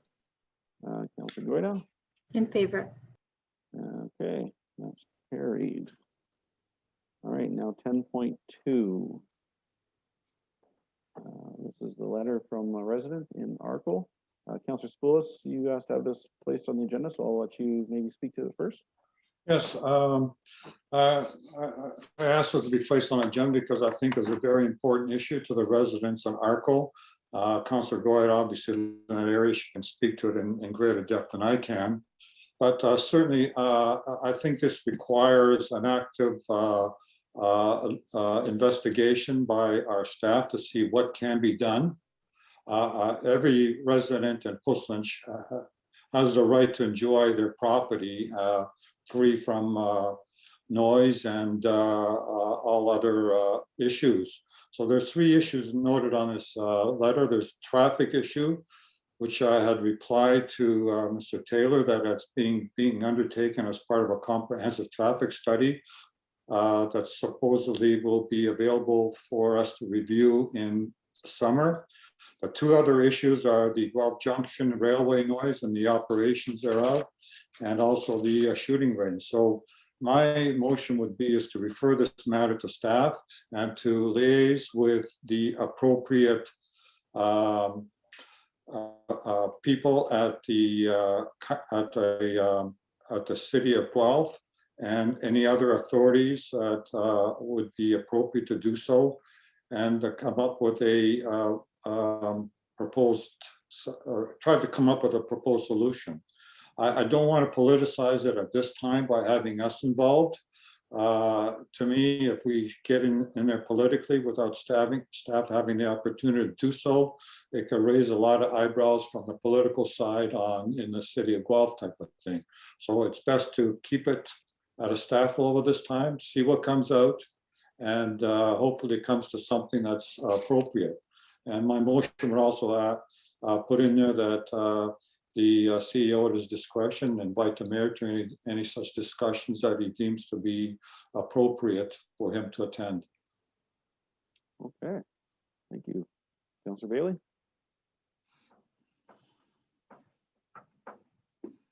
Yeah, I think that sounds great. I kind of zeroed in a little more on the rail issue, and it got me going to the Canadian Transportation Agency website, and it really discusses sitting down and having conversations, and that if both parties can be involved, there'll be a much better solution.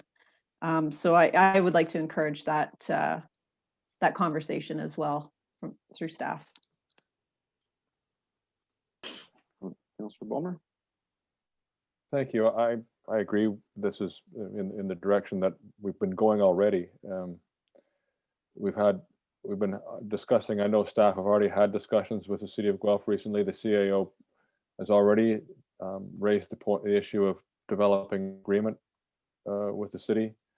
So in my mind, it's just a matter of adding these issues to the work that's already going on. The communications are already taking place between CAO, Mr. Fowler, the head of Public Works, and the city of Guelph and the Guelph Junction Railway. I have no issue passing a resolution to tell them just keep doing what they're doing and please add these to the list. But the one issue that is maybe fresh on here with regards to the railway is the issue of the unloading.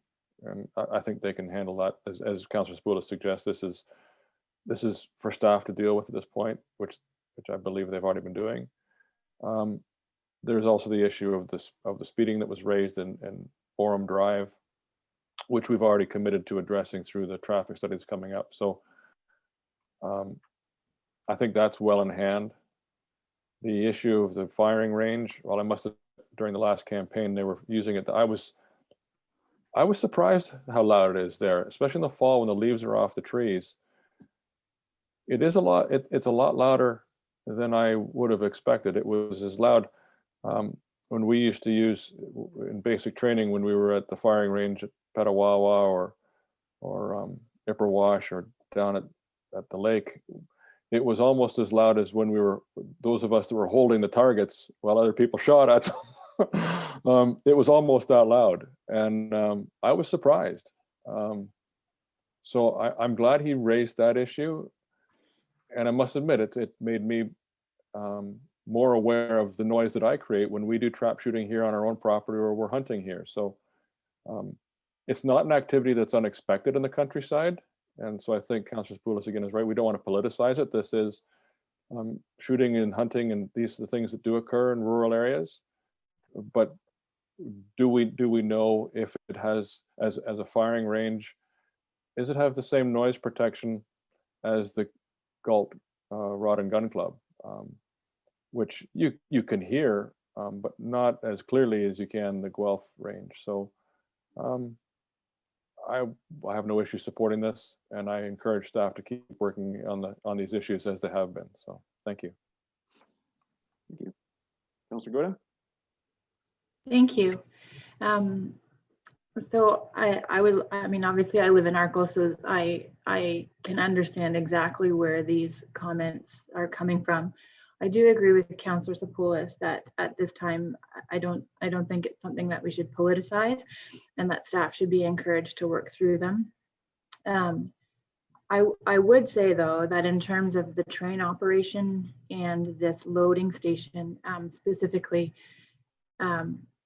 in terms of the hours of operation of the train, I mean, I've lived here quite a long time, and it seems as though it is more recently that the train is operating late at night and early hours in the morning. So I'm not sure if something has changed in terms of how the train is operating, but I'm not sure if there could be some kind of agreement put in place or negotiation to sort of reduce that late night and early morning hours of operation of the train. I think that would be something that staff could perhaps work on communicating with the Guelph Junction Railway. In terms of the loading station though, this is a fairly new issue, and this noise started, I would say last summer. There was something that was being constructed there. I can't even say exactly what. And it's as though, I'm not sure if they're unloading and loading or they're fueling. I'm not sure what it is, but it is a significant and very loud and very obstructive, loud humming noise that actually even vibrates the houses. And it happens every couple of days for several hours at no specific time of the day. And I think that it is very, it's not something where people have moved in knowing it was there and, you know, it is what it is. It's something that's new, and it wasn't there when most of the residents moved in to begin with. And I do think that this is something that needs to be looked into a little bit further. I'm not sure if when this loading station was constructed or prior to that, there was any kind of noise impact study that was done. If there wasn't, it would be nice to have them do that just so that we could gauge the actual noise that's coming from it. And if there was, perhaps have someone out to come and see if it's within those parameters. But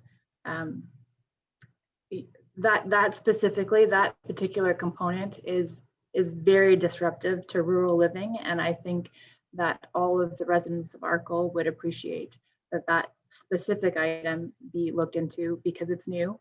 And, you know, I would encourage staff to be able to work through that, but it may be something that perhaps comes forward again at council if no resolution can be found. Okay, thank you, Councillor Goyda. I'm supportive of all the comments. I I'm disappointed on that side switch that they built. I took a look at the satellite imagery, and maybe there's an opportunity for them to move that or build a new one up by the Woodlawn Graveyard. There's some lands there, and then it's close to provincial highways and transport routes, and not in a residential area. So I'm comfortable leaving it with staff. Mr. Schwendlinger, do you have a timeline for that traffic study? Do we know when we're going to be able to see that? We're trying to compile some updated information. We hope to be able to update council at the next meeting with regards to that. Excellent. That's good news to hear. Speeding is a concern across the township. We're doing what we can. We're trying to find a solution to it. It's very difficult. Policing is expensive. We did purchase as a county those black cats that help record the data. So hopefully staff can request that the black cats be placed in ARCO so we can start getting some numbers as to how bad the speeding issue is down there. But I look forward to staff working through this problem and reporting back. One comment, if I could, Mr. Chair. Sure. To aid staff. Staff may want to look. The township received a proposal from the city of Guelph, from the Guelph Junction Railway. I'm sorry, I can't tell you how many years ago it was, for exactly this operation to occur at the corner of 34 and the Guelph Junction Railway in the area of Corwin. Correspondence was sent at that time from the township with exactly the concerns that we're now having with the operation taking place in Arkle about noise. And at that time they said, okay, they weren't going to do it. So it may add some heft to any correspondence you send to remind them that we've been here before, and perhaps there was some request in that correspondence about at least being notified or mitigation. So a little history on they've tried this before. Thank you. Ms. White Fox, could you read the resolution, please? The council received the letter regarding concerns in Arkle prepared by Bruce Taylor, and that staff review the issues contained in the letter and liaise with the appropriate staff at the City of Guelph and any other authorities that are appropriate to identify potential solutions, and that the CAO at his discretion requests that the mayor attend meetings as required. I believe Councillor Spillis, you moved that? Yes. Yeah, I get a seconder for that, please. Councillor Goida? Perfect. And all in favor? Councillor Spillis? In favor. Councillor Bailey? In favor? Councillor Bulmer? In favor. Councillor Goida? In favor. That's carried. All right. I believe we're on to council reports. I have something to speak of. A TAPMO executive meeting on Monday, where we're seeing pretty good uptake from the other member municipalities of TAPMO for that funding to hire the consultants. It wasn't approved on Monday. There was a request for a more detailed work plan from the consultant. So the consultant is going to provide the work plan, and I suspect that they'll begin working for us on or around March 12th. I'm very optimistic, and hopefully we see some fruits of that labor.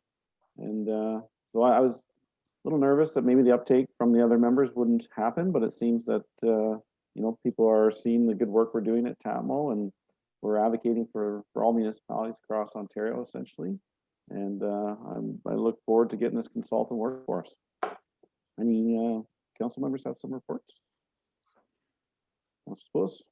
Yes, I received correspondence from the Green Legacy program. They indicated that they will not be doing what was done in the previous years, i.e. we have we host an event whereby the trees are available and our residents come and pick it up. Instead, they'll do exactly what they did last year, that they'll, anybody who's ordered trees, they will deliver them. And they expect to do the deliveries in April and May, and they'll start at the south end of Wellington County and move north. So we'll be one of the first to get that. It's available, information's available on their website, www.greenlegacy.ca. And The tree nursery assistant indicator, if there's any questions, should be willing to answer them as well.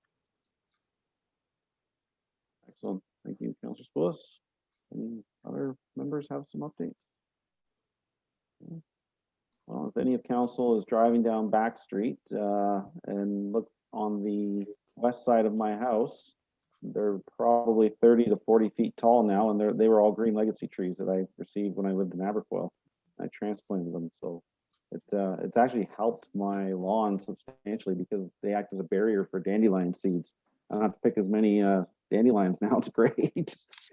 So anyhow, all right. Do we have a resolution to receive those reports, Ms. Whitefox? Yes, that council received the mayor's update and council member reports for information. I can move for that. Councillor Goyda? Sure. Councillor Secoulis? All right, all in favor? Councillor Secoulis? In favor? Councillor Bailey? In favor? Councillor Bulmer? In favor. Councillor Goyda? In favor. I'm in favor. That's carried. I believe we're on to bylaws. Is that correct, Ms. Whitefox? You have a resolution? That the following bylaws be taken as read 3 times and finally passed in open council. Bylaw 2021-018 being a bylaw to amend the Township of Puslinch zoning bylaw 023-18 as amended. All right, thank you. Can you move for that? Councillor Spillis, seconder. Councillor Bailey, all in favor. Councillor Spillis, In favor? Councillor Bailey, In favor? Councillor Bulmer, In favor. Councillor Goyda, In favor. and I'm in favor. That's carried. I believe we will be going into closed session. So the attendees that have attended, appreciate you taking time out of your day to join us. Ms. Whitefox, do you have a resolution? The council shall go into closed session under section 239 of the Municipal Act for the purpose of 13.1, adoption and receipt of the minutes of the previous closed meeting being December 2nd, 2020 closed meeting. Item 13.2, confidential verbal report from Glenn Schwendinger, CAO, regarding advice that is subject to solicitor-client privilege, including communications necessary for that purpose, site alteration bylaw. Item 13.3, confidential report from Peter Pickfield, Garrett and Pickfield LLP, regarding advice that is subject to solicitor-client privilege, including communications necessary for that purpose, site alteration agreement. And item 13.4, confidential report prepared by Gerald Moore, Deputy Chief Building Official, litigation or potential litigation, including matters before administrative tribunals affecting the municipality or local board, dealing with fill importation. All right, can I get a mover for that, please? So moved. Spillis, seconder. Councillor Goyda, Favor. seconder. All in favor? Councillor Spillis, In favor? Councillor Bailey, In favor? Councillor Bulmer, In favor. Councillor Goyda, In favor. I'm in favor. In close. I'm going to take a 2-second break while they move people over and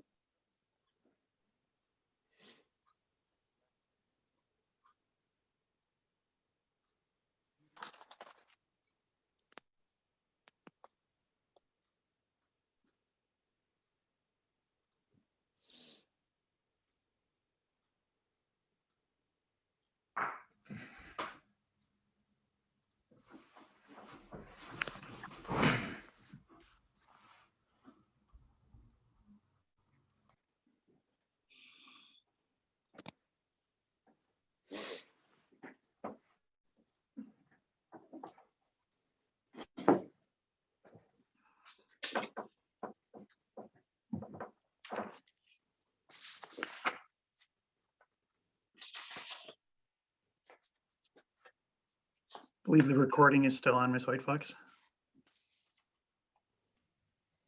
okay. Ms. Whitefox, would you be able to read the resolution to bring us into open session, please? The council moves into open session at 1:33 p.m. Your mover for that, please? Moved. I'll move. Spillis, seconded by Councillor Bulmer. All in favor? Councillor Spillis, In favor? Councillor Bailey, In favor? Councillor Bulmer, In favor. and Councillor Goyda, In favor. and I'm in favor. We're in open session. And the next resolution, Ms. Whitefox? The council receives the adoption and receipt of the minutes of the previous closed meeting being December 2nd, 2020 closed meeting. 13.2 confidential verbal report from Glenn Schwendinger, CAO, regarding advice that is subject to solicitor-client privilege, including communications necessary for that purpose, being the site alteration bylaw. 13.3 confidential report from Peter Pickfield, Garrett Pickfield LLP, regarding advice that is subject to solicitor-client privilege, including communications necessary for that purpose, being a site alteration agreement. And 13.4 confidential report prepared by Gerald Moore, Deputy Chief Building Official, regarding litigation, potential litigation, including matters before administrative tribunals affecting the municipality or local board, regarding fill importation, and that staff proceed as directed relating to items 13.1, 13.3, and 13.4, and that council give 3 readings to bylaw 2021-020, being a bylaw to amend the township site alteration bylaw 31-12 as amended. Thank you for reading all that. Mover for that, please. Councillor Spoulos, seconded by Councillor Bailey. All in favor, Councillor Spoulos, In favor. Councillor Bailey, In favor? Councillor Bulmer. Just a question. Sure. The way this is worded, we're talking about amending the site alteration bylaw. Would it be more accurate to say consolidating numerous Amendments. numerous motions of council into the existing, amending it by consolidation or something? Just to clarify, there's no change. It's just just to address any concerns that something new has happened here. I like that. Very good point. Yep. You just give me one moment, I can reread that. Thank you so much. Good catch, Councillor Bulmer. It was everybody else's interest, I think. Everybody's Absolutely. concerned.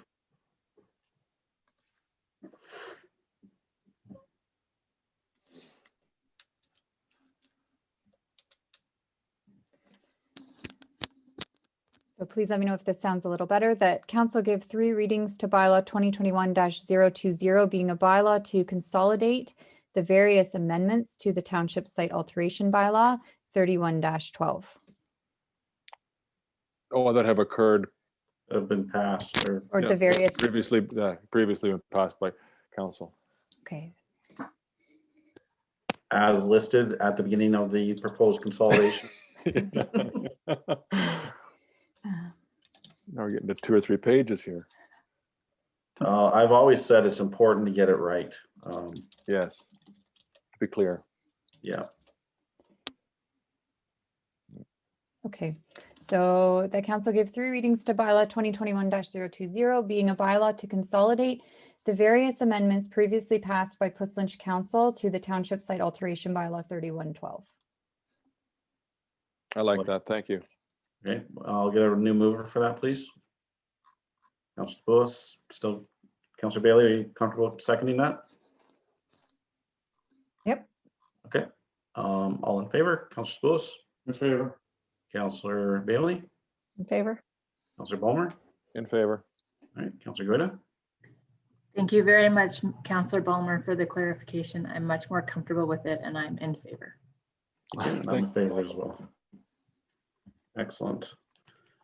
Okay, so that would essentially be business arising out of the closed session. Is that right, Ms. White Fox? So we're past that? I have the business arising out of the close to actually give 3 readings and approve the Okay. bylaw, so I can read that next. Sure. That the following bylaw be taken as read 3 times and finally passed in open council. Bylaw 2021-020, being a bylaw to consolidate the various amendments previously passed by Pussland Council to the township site alteration bylaw 31-12. Thank you. Mover, please. Councillor Spoulos, seconder. Councillor Bulmer. Yep. Thank you. All right. Any questions or concerns on that before I call for a vote? Not seeing any, hearing any. All in favor, Councillor Spoulos, Favor. Councillor Bailey, In favor? Councillor Bulmer, In favor. Councillor Guida, In favor. and I'm in favor. That's carried. All right. Any notice of motion today? Any new business? Anyone? No? Announcements? Mr. Mayor, I have one announcement, if that's all right. Sure. It's just that staff are preparing the township website for the 2021 Senior of the Year Award nominations. We received notification that these will be open until April 30th of this year. And so we are just looking for a deadline on the website of April 12th so that we can bring this back to council so that we can make a submission. Okay. Excellent. Since you brought up seniors, I hope everybody is aware that the county is has a big initiative to get seniors over 80 registered. John, is that you? No, not yet. Sorry, this is a very serious topic, but we've had a long meeting, so I want to add some humor. But try to get the word out to the community that the library staff across the county will assist these elderly individuals in the community with registering. I did post the PDF on the information on my Connect with Mayor Seeley Facebook page. Registering for what, Mr. Mayor? Sorry, for vaccines, the vaccines, Thank I'm you. sorry. Yeah, so getting these elderly registered for their vaccines, so then when they become available, they can get the vaccine. And I believe they've done a very good job at it. I don't want to quote a number, but I'm going to say close to 70% of the elderly in our community have been registered, but their push is on to get that remaining 30%, 25% that's missing. And soon they'll be lowering the bar down to people 70 and over to register. So it's very important to get those people 80 and over registered, and then and I'll assist as any way I can, and just put that message out there, please. If you have any questions, I'll take them, but no. All right, I think confirmatory bylaw. That the following bylaw be taken as read 3 times and finally passed in open council. Bylaw 2021-019 being a bylaw to confirm the proceedings of council for the corporation of the township of Puslinch at its meeting held on the 3rd day of March 2021. Thank you. Can you move it, please? Councillor Spillis, my go-to. Councillor Goyda, seconder. All in favor? Councillor Spillis, Favor. Councillor Bailey, Favor? Councillor Bulmer. In favor. We got to help Councillor Sapoulis out. The poor guy's had to move almost everything today. I know he's going to You got to get give him a break or a raise. itis in his arm from raising it. Councillor Goyda. Keeps me active. In favor. John just wants me to get this meeting going, so he's just fighting fast with the hand. All right, that's passed. And I believe adjournment is next. I'll move that one just to give John a break. Nice. Oh, thank you. Councilor Bulmer. We'll have to get Miss White Fox to read it first, Councillor Bulmer. Oh, all right. You don't know what you're moving yet. That council hereby adjourns at 1:41 p.m. Can I get a mover for that, please? I so move. Councillor Bulmer, seconder. I Councillor will. Goyda, thank you. All in favor, Councillor Spillis. Favor. Councillor Favor. Bailey, Councillor Bulmer, In favor. Councillor Goyda. In favor. Meeting adjourned. Good work today.